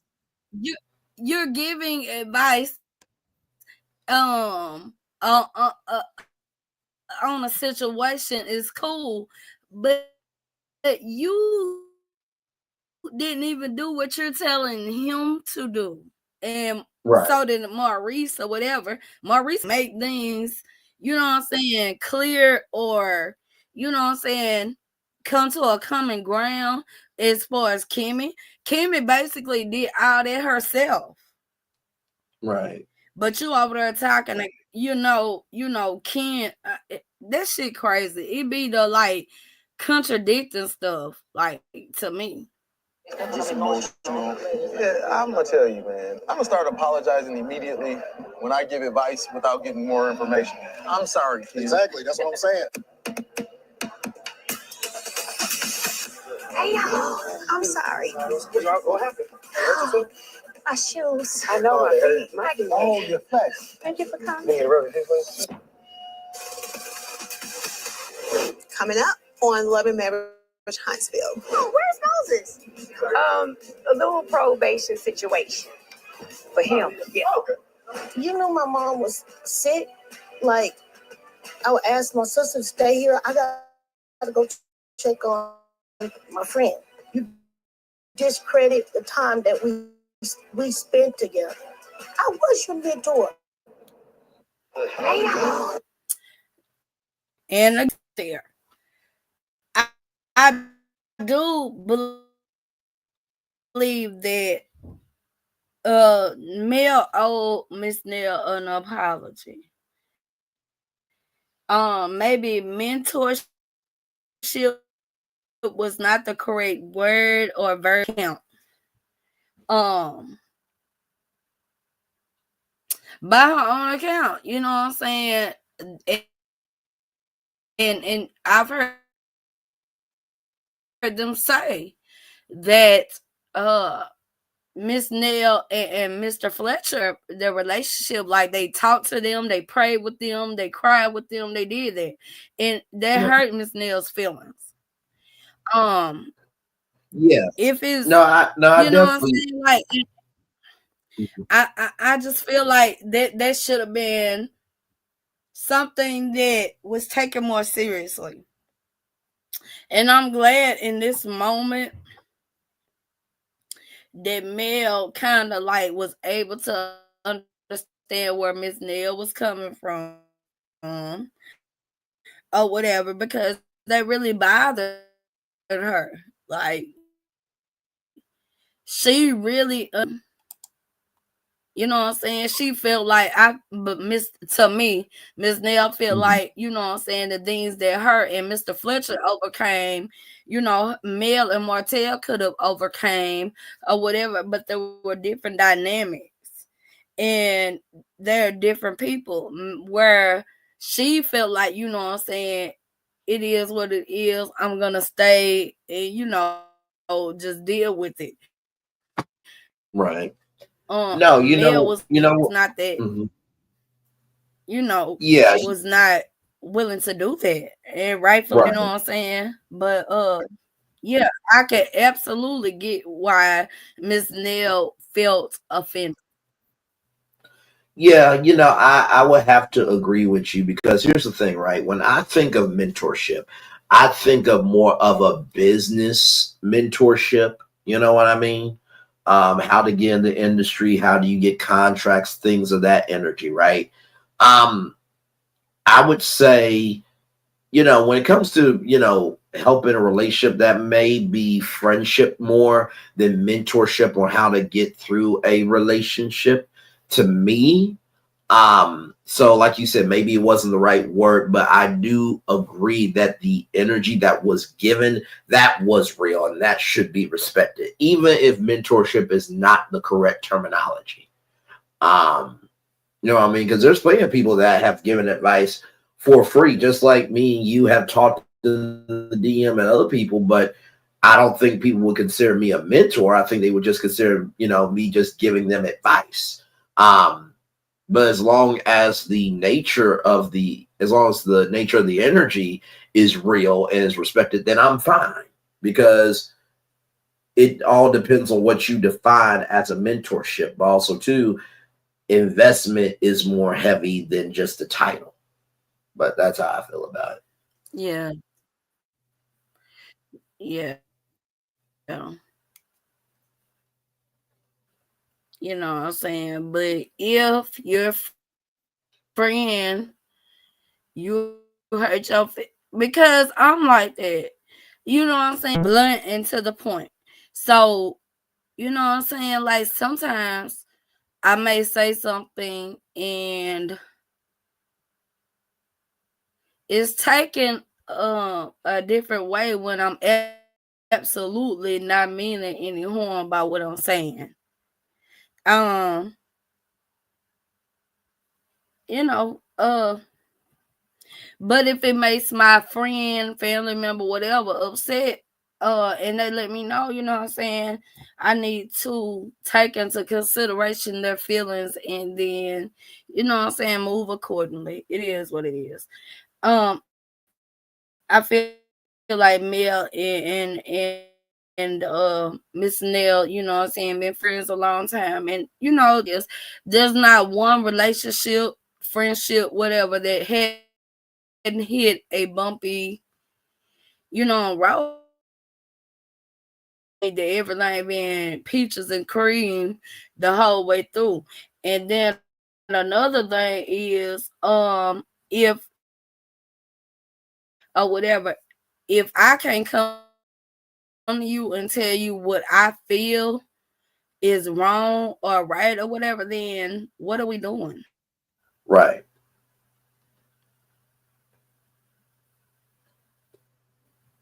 Yeah.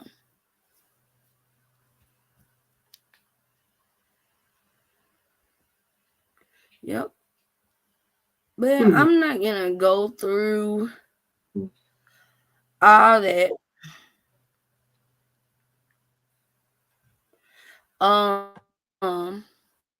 We all, you know what happened, you know, and everything. Mm-hmm.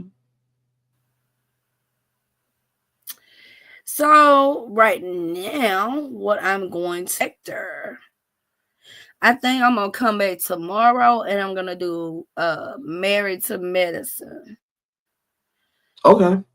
But I wanna go to get into the M03 sector, and what's going on. I have recently ventured into the M03 sector. If you're familiar with M03, you know that he was a Dallas rapper. Yes. No, I was just gonna say I don't know nothing about the setup, to be real with you, but I'm gonna stay here to be supportive. Unfortunately, unalived. What? What, Braylon? No, I said I don't know nothing about the sector, but I'm staying up here to be supportive of you because I know that you are in that sector. So yeah, there's a M03 sector, and I'm gonna tell y'all how I found it. Okay, I'm a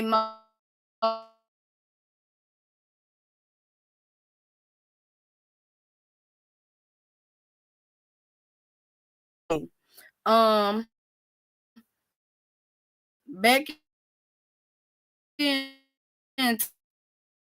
2020, M03 was unalive.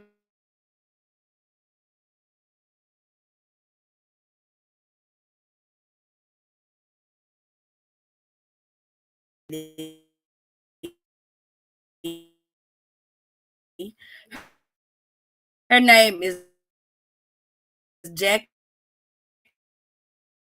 the baddest, and if you're not familiar with Jackie O?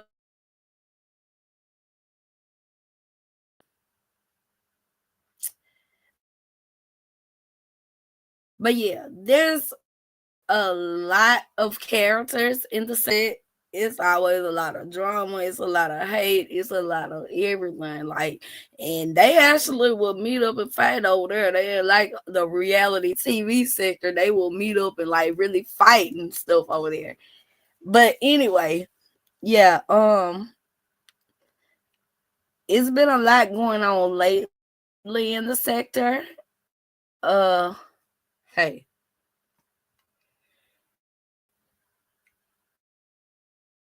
it's some crazy stuff. I always like wondered if they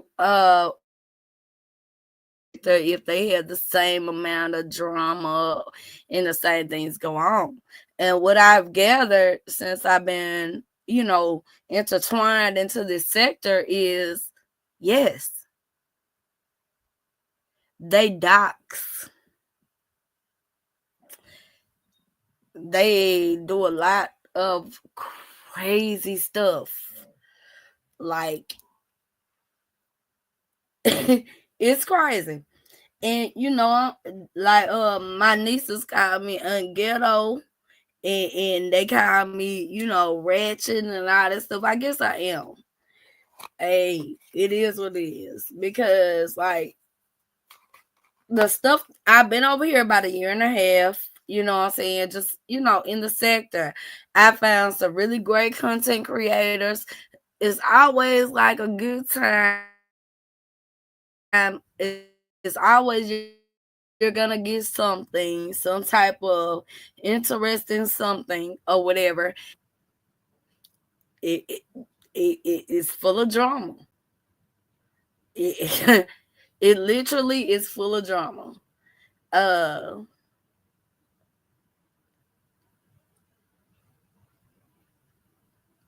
However,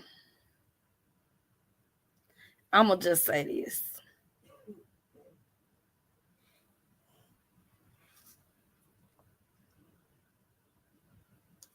What I have seen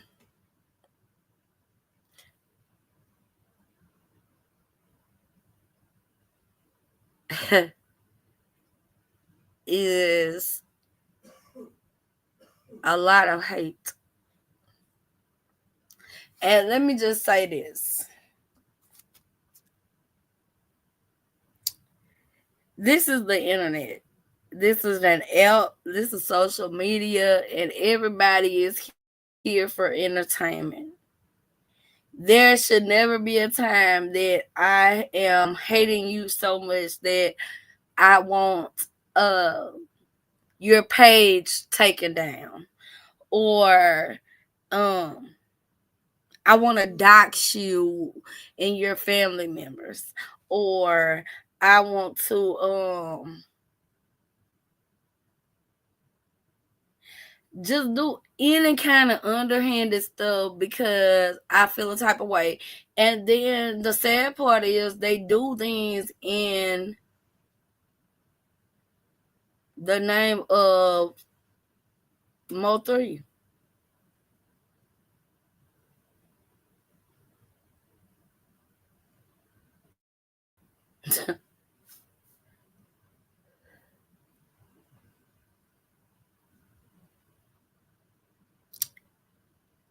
Literally putting tags on people, accusing them of unalivings or setting up unalivings simply because you don't like them or you've dealt with someone that they've dealt with relationship wise. That's crazy.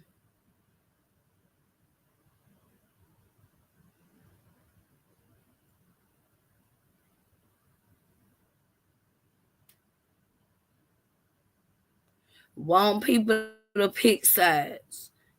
There should never be a time when subscribers have to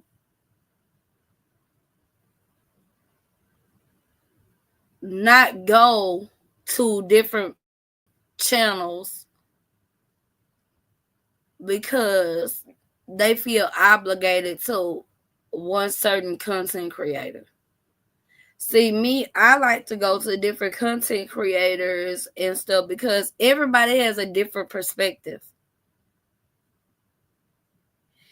And no one should be ridiculed because, hey, well, I saw you over here in this chat. Why you over here in that chat or whatever? Like, that's childish as hell. And I witnessed today, which I've been picking up on it, and you know, I'm gifted, I'm a seer. I witnessed someone spew hate, and I mean not regular hate, dark hate, out of their mouths solely because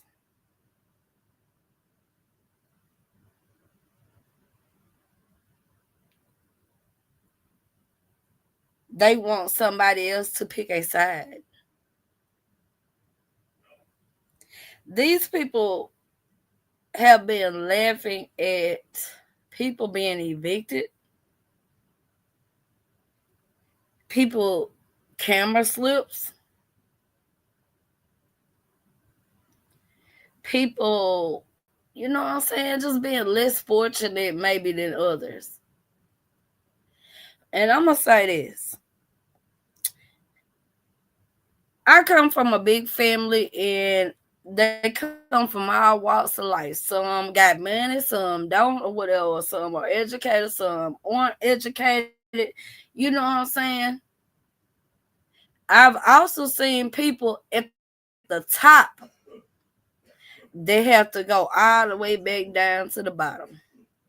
See, you talking about the next person and what they don't have or where they're not going or where they're not at,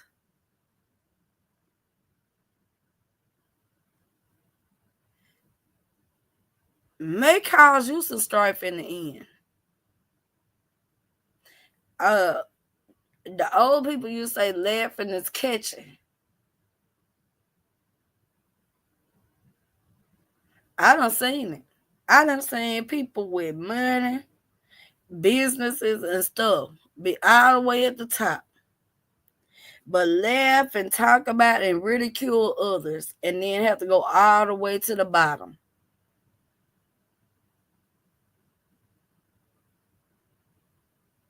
And then they don't want that spoke on.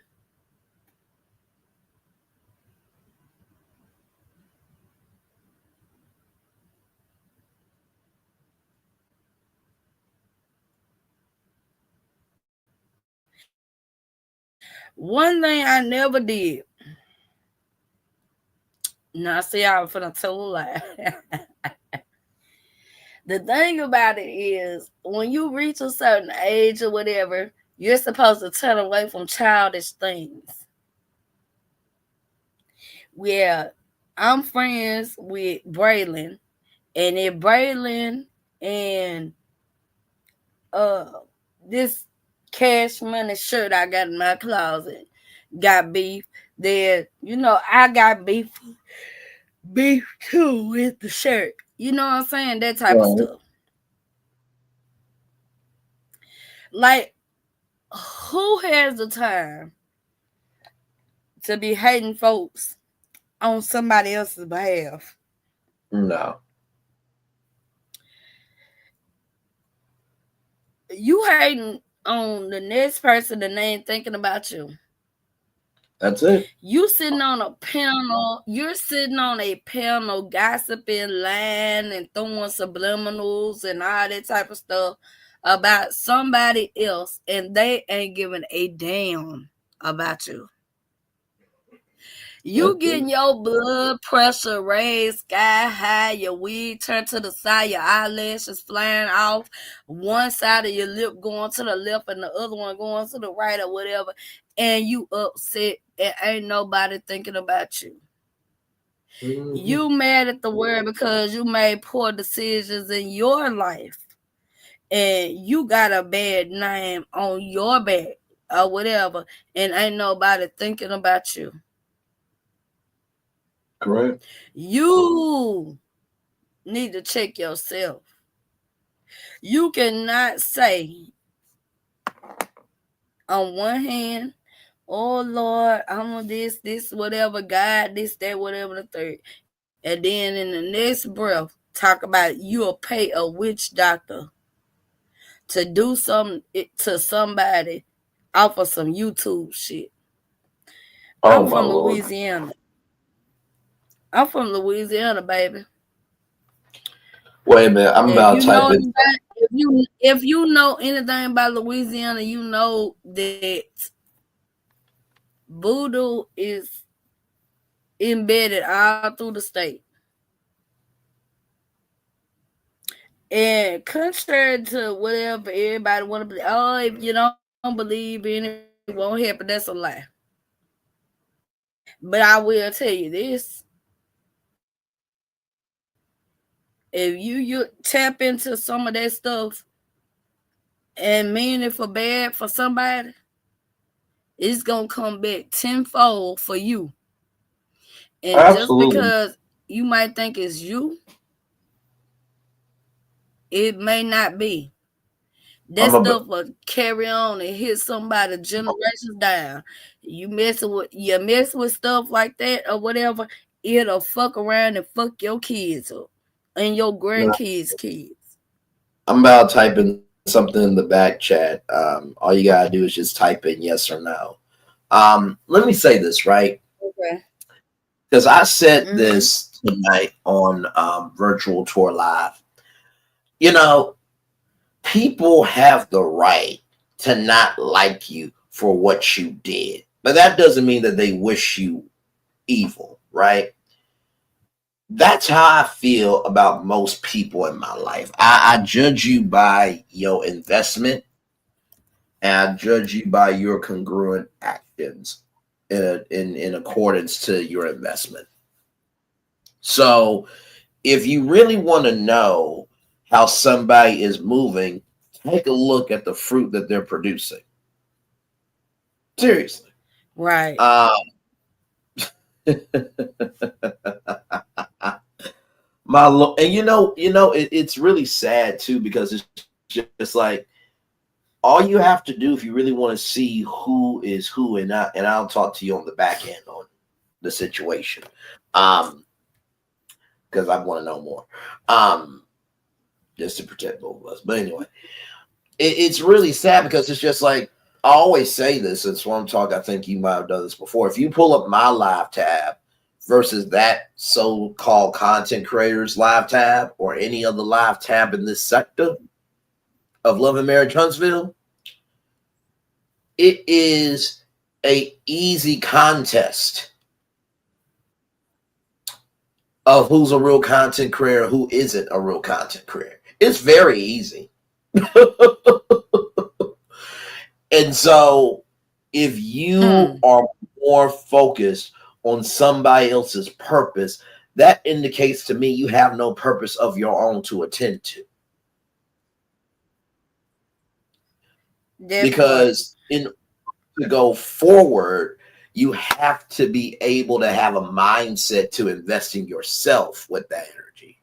But if you're constantly moving backward, you're investing in focusing on other people than focusing on yourself. Because as you're investing in other people, and to be hateful, mean, racist, sexist, whatever, it's really only showcasing your character. You know, as a man thinketh, so is he. That is a scripture in the Bible. That's not shading. That's just being factual. So, but I'll talk to you on the back end on IG because I want to know more, because I'm just like, this is ridiculous. I'm like, okay. Right. The thing is, like, people don't understand, you know what I'm saying, there's consequences behind everything that you do. You deal with different stuff or whatever, like you have to pay a penance for all that type of stuff. Yep. And you might get back at the time, baby. You gonna have to, like, that stuff will mess around, jump over you, and curse your kids. I done seen it happen. I believe you. There's nothing that serious on this internet. On this internet, there is nothing that serious to where, you know what I'm saying, I want to cause you some physical, financial, or emotional harm. You know what I'm saying? You don't know these people other than being on the internet. That's it. You know what I'm saying? So you can log off if something, you know what I'm saying, if it's something you don't like, log off. But it's worth your soul. It's worth cursing your offspring. Yeah. I'm telling you. No, you better learn how to log off of here and detox your mind, your heart, your body, and your spirit. Because you operate off emotions.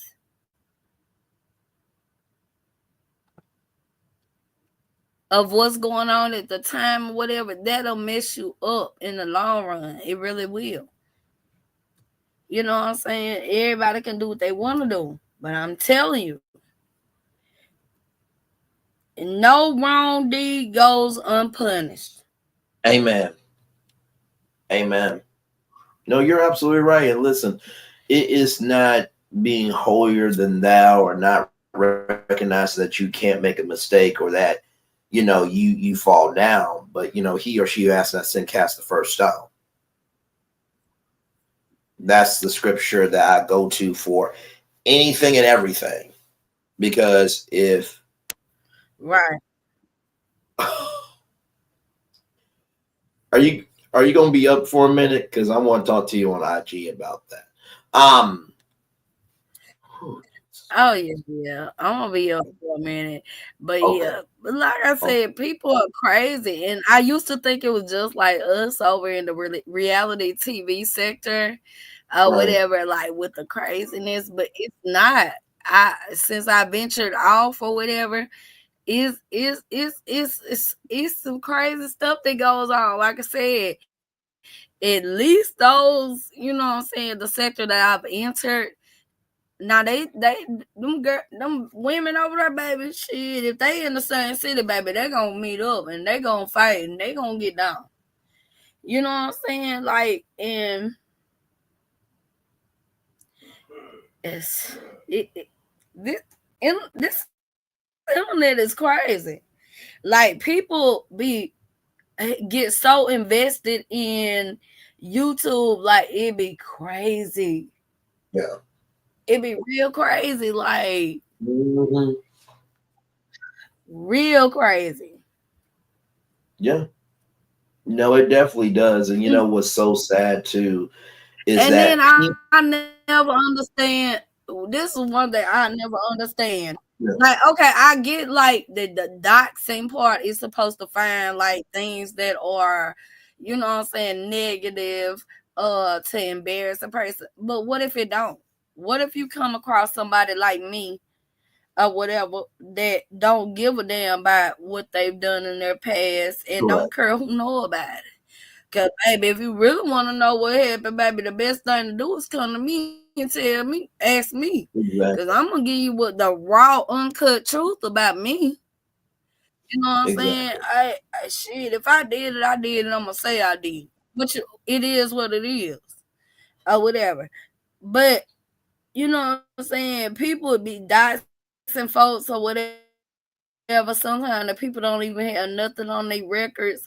Some have something on their record or whatever. You know what I'm saying? But what is the point? Yeah. Of invading somebody's privacy. You know what I'm saying? Like, what are you gonna do after you dox them? Then what? Yeah. You talk about something that they've done in their past. Then what? Right. You know what I'm saying? Like, the shit be crazy as hell to me. I don't be understanding that shit. It really does. Absolutely don't get it. Like, you know what I'm saying? If I did it, I did it. It is what it is. Like, okay, so you gonna bring this to the forefront, and they're supposed to do. And honestly, to tell you the truth, the crazy thing is, when the hole that you dig for somebody else, you know, you will eventually trip over because there's not enough room for you to handle the hole you're digging.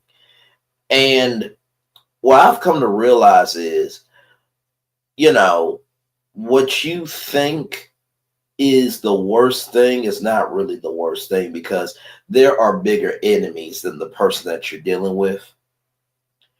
And you're going to catch your own ass up. And you won't be able to get out of it, because bigger levels require different energy. And like I said, for anyone to be so focused on anybody else, it goes to show truly that you have no compass, you have no morality, and there is no prism for you to look through to see of your own ish. If you can't recognize your own hell that you've created, there is no way you're going to be able to have the faculties to be able to do the work to get to your heaven. That's just keeping it a buck. Oh, Lord Jesus, just it's quite sad. I mean, really, just especially when that person has done, you know, especially when that person has done more content than the content that you have never done. like I said, if you really want to know if somebody's a real content creator, pull up someone's content creator live tab and pull up their live tab. And I know if Swamp Talk pulls up that certain content creator's live tab and pull up my live tab, Swamp Talk will tell you it would be no contest of who is a real content creator and who ain't a real content creator. Like, you let somebody in their 30s rock you off in your grownness. That's sad. You getting closer to the grave than at the cradle to start your life. That's sad. It's a brand new year, but yet you still want to be in the old and of your own misery that you can't handle and take accountability for and do something about. That's sad. Oh, child. One thing I have noticed though, that mental illness is like fluent on this app. Mental illness is very much present, very much fluent on this app. Like, people really be like real talk. Like, people really be like, oh my God, they be mental. Like, it's they really really be sad. mental.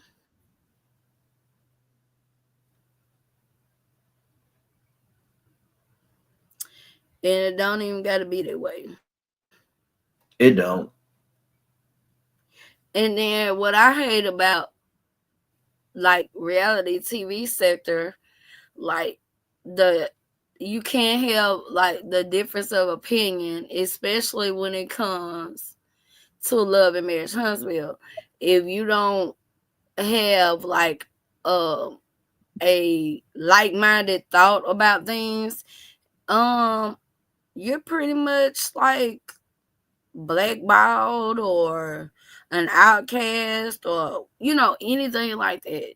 and everybody does not think the same, and everybody is entitled to their own opinion. You know what I'm saying? Yeah. Like, No, I fully agree with you. what you see in your interpretation of things are gonna differ from mine because we're two different individuals. Yes. Or whatever. Like, and it's okay to disagree. Yeah. No, it absolutely is. I mean, honestly, to tell you the truth, I feel like for most of the opinions that I have on Love and Marriage Huntsville, there's probably going to be somebody that disagrees with it, and that's fine. But it's the way that you go about it. And, you know, like I said, I'm so adjacent to the sector now. It's quite ridiculous because the only time I ever talk about anything in Love and Marriage Huntsville is if it's a big story that everyone's talking about. But other than that, I cover so much other stuff because I recognize that life is bigger than just reality TV.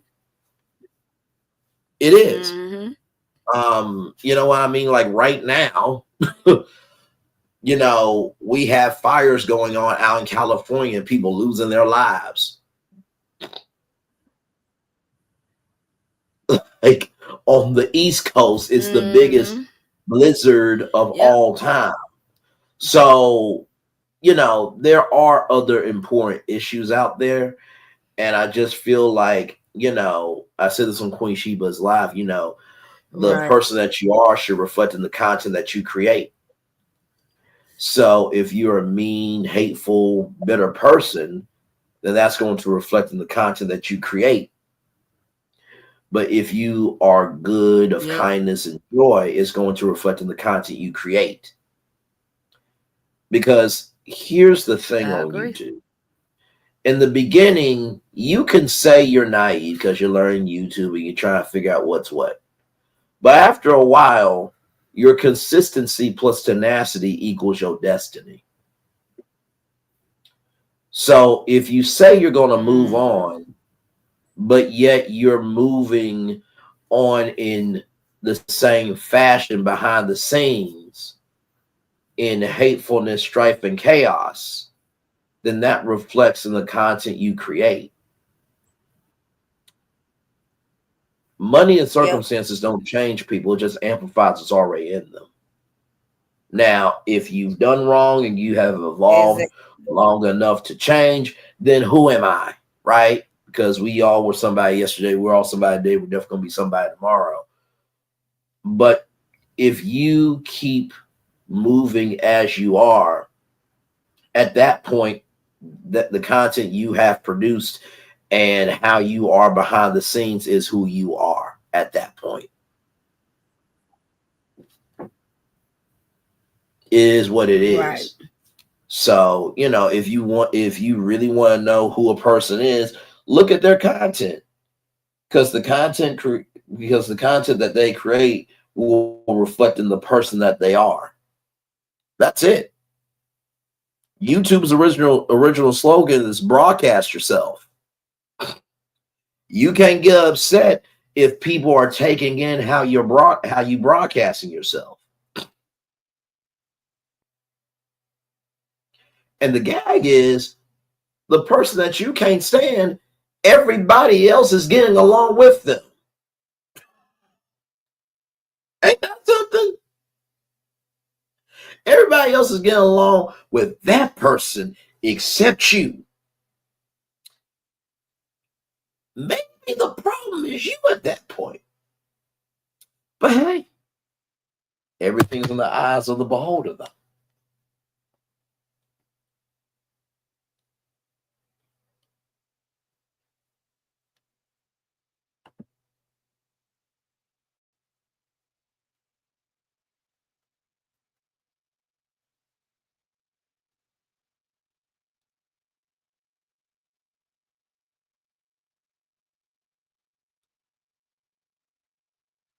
So I'm talking there.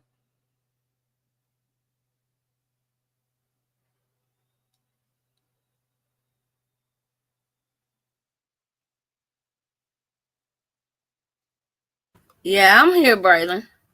Okay. But yeah, that's how Hold on one second. Keep talking.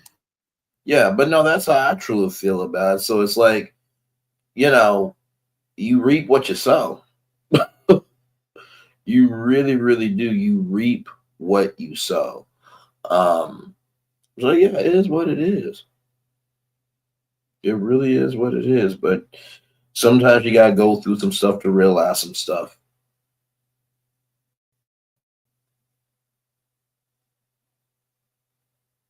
You really, really do. Like right now, I just saw not too long ago, Meta, Facebook is rolling back their diversity, equity, inclusion initiatives, and now Amazon is rolling back their diversity, equity, inclusion initiatives. There are DEI programs being rolled back right now.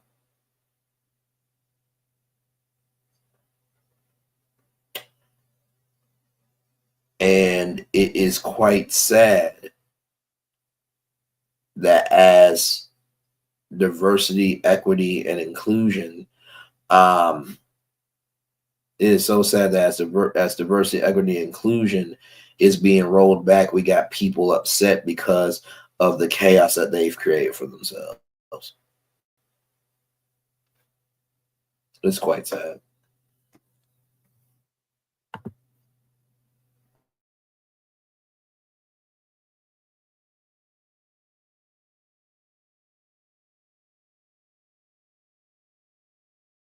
Yeah.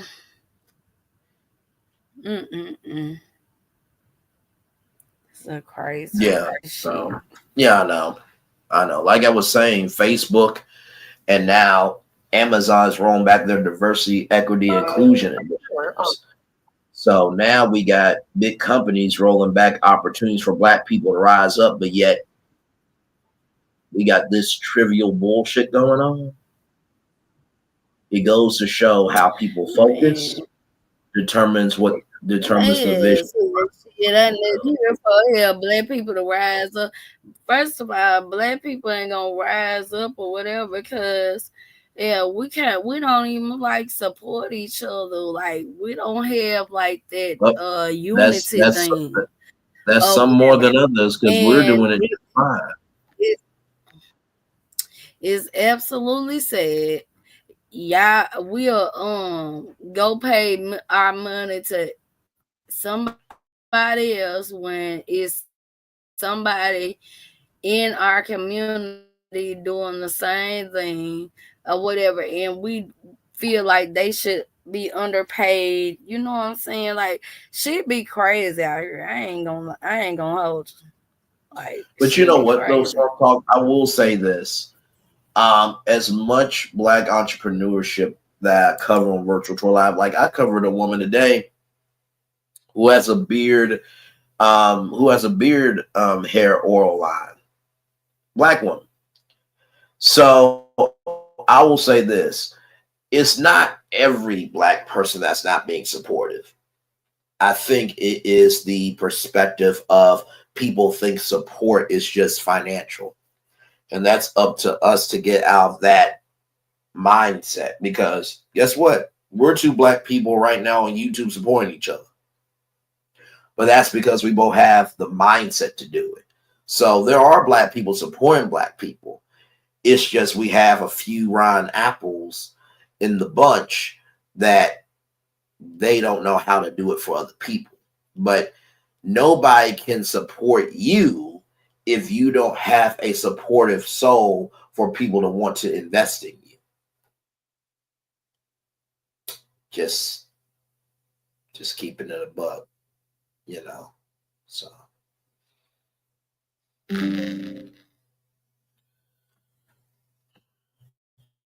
put this on the charger. I don't know, like this stuff, like the world is crazy, and with Trump being back in the office and all this stuff, whatever, like stuff gonna get real, real crazy, really crazy, and people around not even like paying attention to like things that are going on. I was talking to somebody about like the 12 truck drivers that have been lynched since 2024. Like been found in trees hanging. You hear me? Nobody is talking about this stuff. And they calling this stuff suicide. And I remember my grandmother talking to me about like different things back from the Jim Crow era.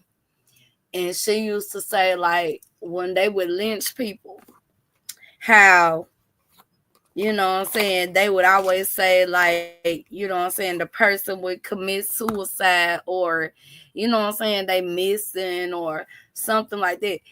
We so wrapped up in hating on each other and that type of stuff or whatever that like we're not even paying attention to like that type of stuff. And it's happening. Like it's really happening.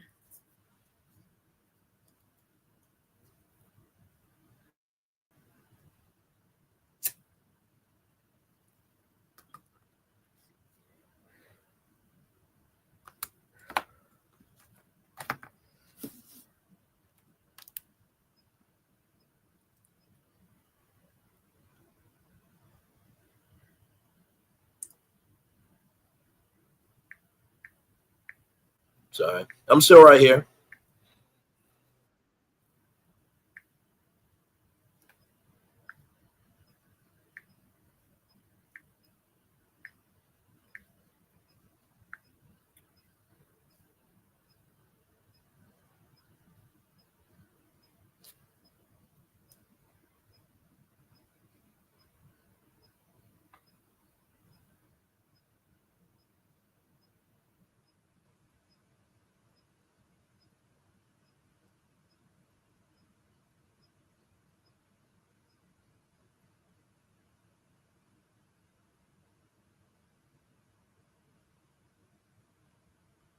Listen.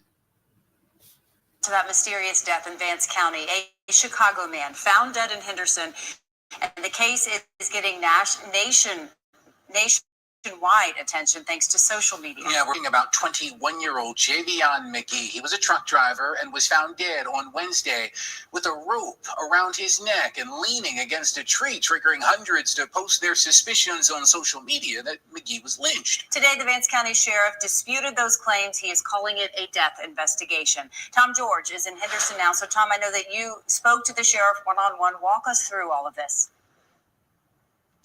I did, Amber and Joel, and this case really blew up overnight. As you mentioned, social media, TikTok was viewed 3 million times, but also here in the community, people are concerned, but no one more concerned than Javion's family, who feel that they have been left in the dark about what's been going on. From Bluetooth connected. They are based out of Chicago and Texas, pushing for answers from the sheriff. I was able to speak with the sheriff a little bit earlier. He is trying to put everything into perspective and urging people not to jump to conclusions. What we know is that Javion McGee is from suburban Chicago and was in Henderson with his trucking company. He had dropped off a load at the Walmart distribution center off Vanco Mill Road.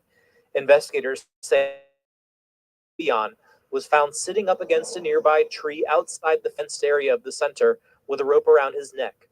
The sheriff says McGee was identified by a picture and told us he didn't see signs of foul play, but also wouldn't call this a suicide. He did say that there may have been evidence of Javion buying rope from a nearby Walmart prior to this.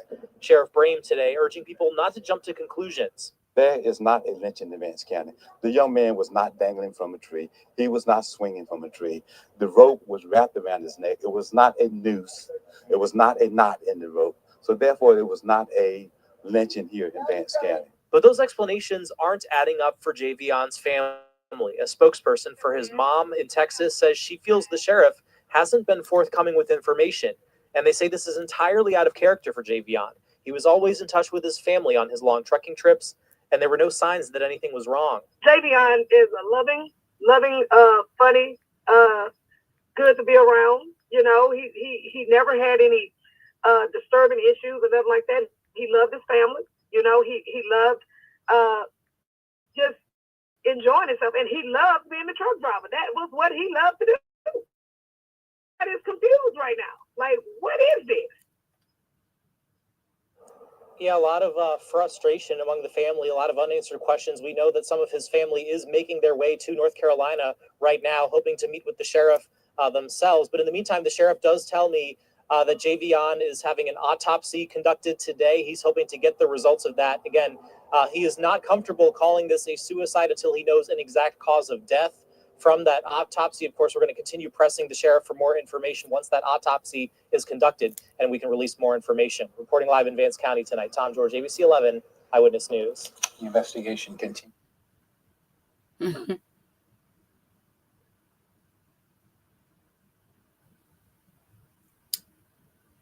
Braylon. Yeah, that was quite a lot. You know what I mean? I think you know, first of all, prayers up to, you know, the family and friends of that person. And you know, this is why it gets hard to, you know, even want to exist anymore. You know what I mean? And I don't mean exist in that fashion of what happened to him, but I mean just exist mentally in the world anymore.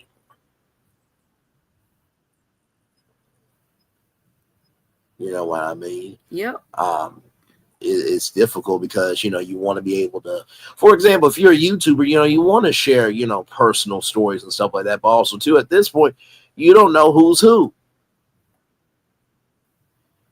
You don't.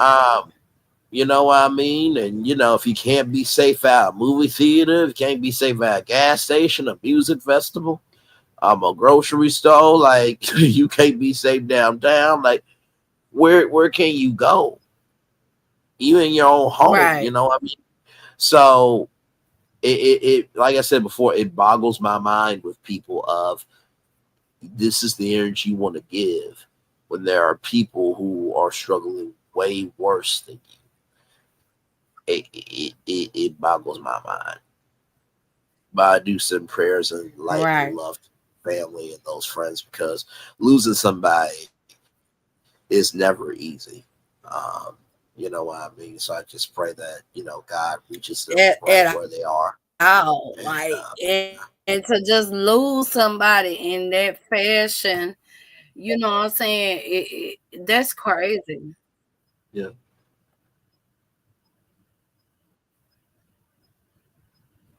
Mm-mm-mm. It's That's what I always tell my son, you know what I'm saying? Like, uh, you know what I'm saying? You treat everybody right or whatever. And he's one that doesn't, you know, see color. I don't know where he got that from.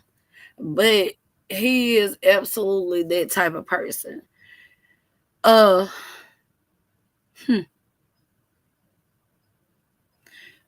I'm afraid that we're about to enter an era that our grandparents may have told us about.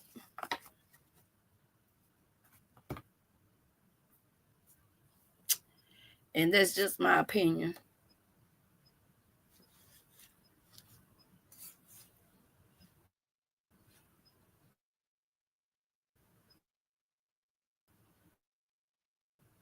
And I absolutely am praying for a black.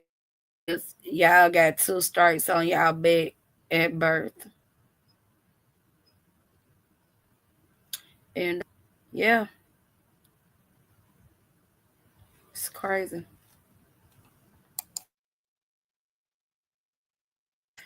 Talk, Burley. Go. say that one more time.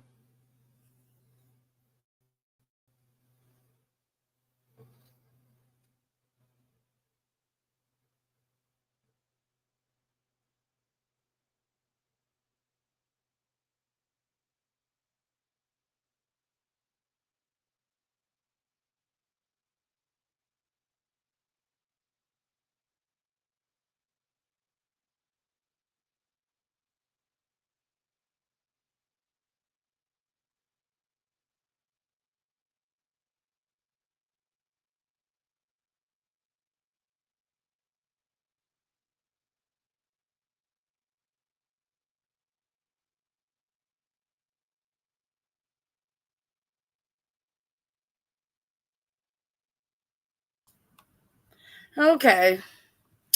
Well, Braylon, I appreciate you, little bro, for coming over here Oh, it's no and problem. entertaining me and supporting me like you always do. If y'all ain't got no little brother like Braylon, like, what are y'all doing?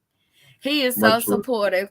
And if you're not subscribed to Braylon Lee, please subscribe. Drop your link in the chat. Okay.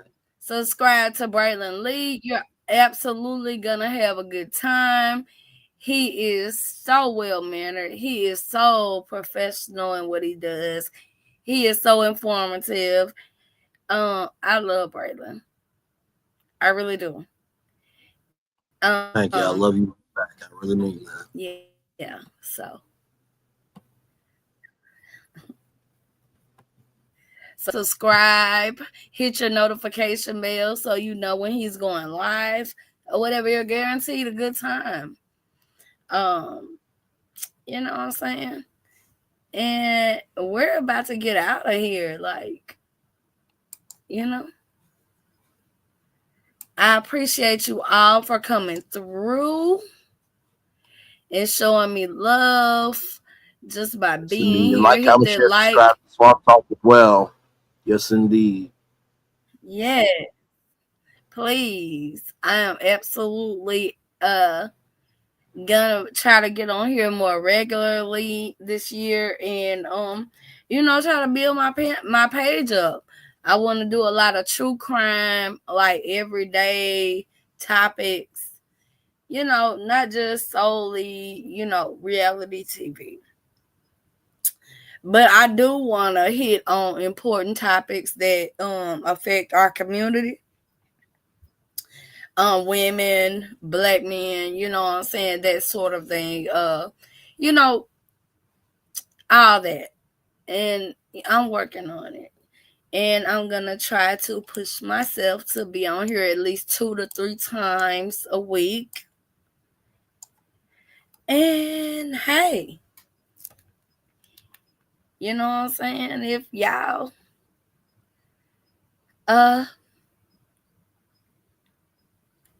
want to come and hit the panel, y'all are absolutely welcome to.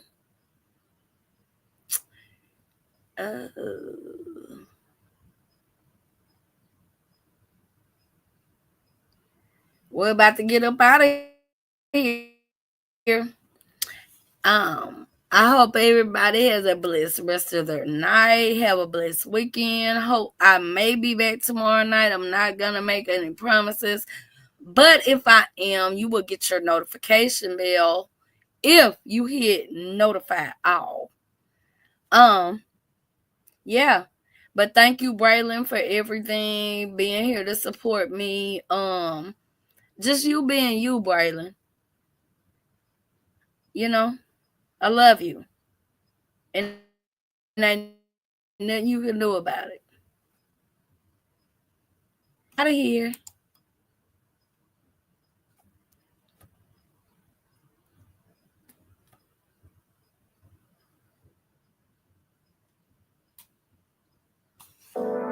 The union music. I can do some things with it. I don't play no games with it. I don't play no games with it. You must ain't heard about my tongue. I can do some things with it. I don't play no games with it. Must ain't heard about my tongue. I can do some things with it. I don't play no games with it. No, must ain't heard about my tongue. Lick it up, lick it up, lick it up. Lick it, lick it, lick it, lick it up, lick it up. Lick it up, can I lick it up, lick it up. Lick it, lick it, lick it up. I'm trying to wake up the neighbors. I'm trying to taste all your flavors, baby. I'm drinking Henny, no chaser. You trying to go there, I'll take you, baby. Bury my face inside you. Early in the morning, I surprise you. Nobody can do it like I do. You must ain't heard about my tongue. I can do some things with it. I don't play no games with it. Mustang heard about my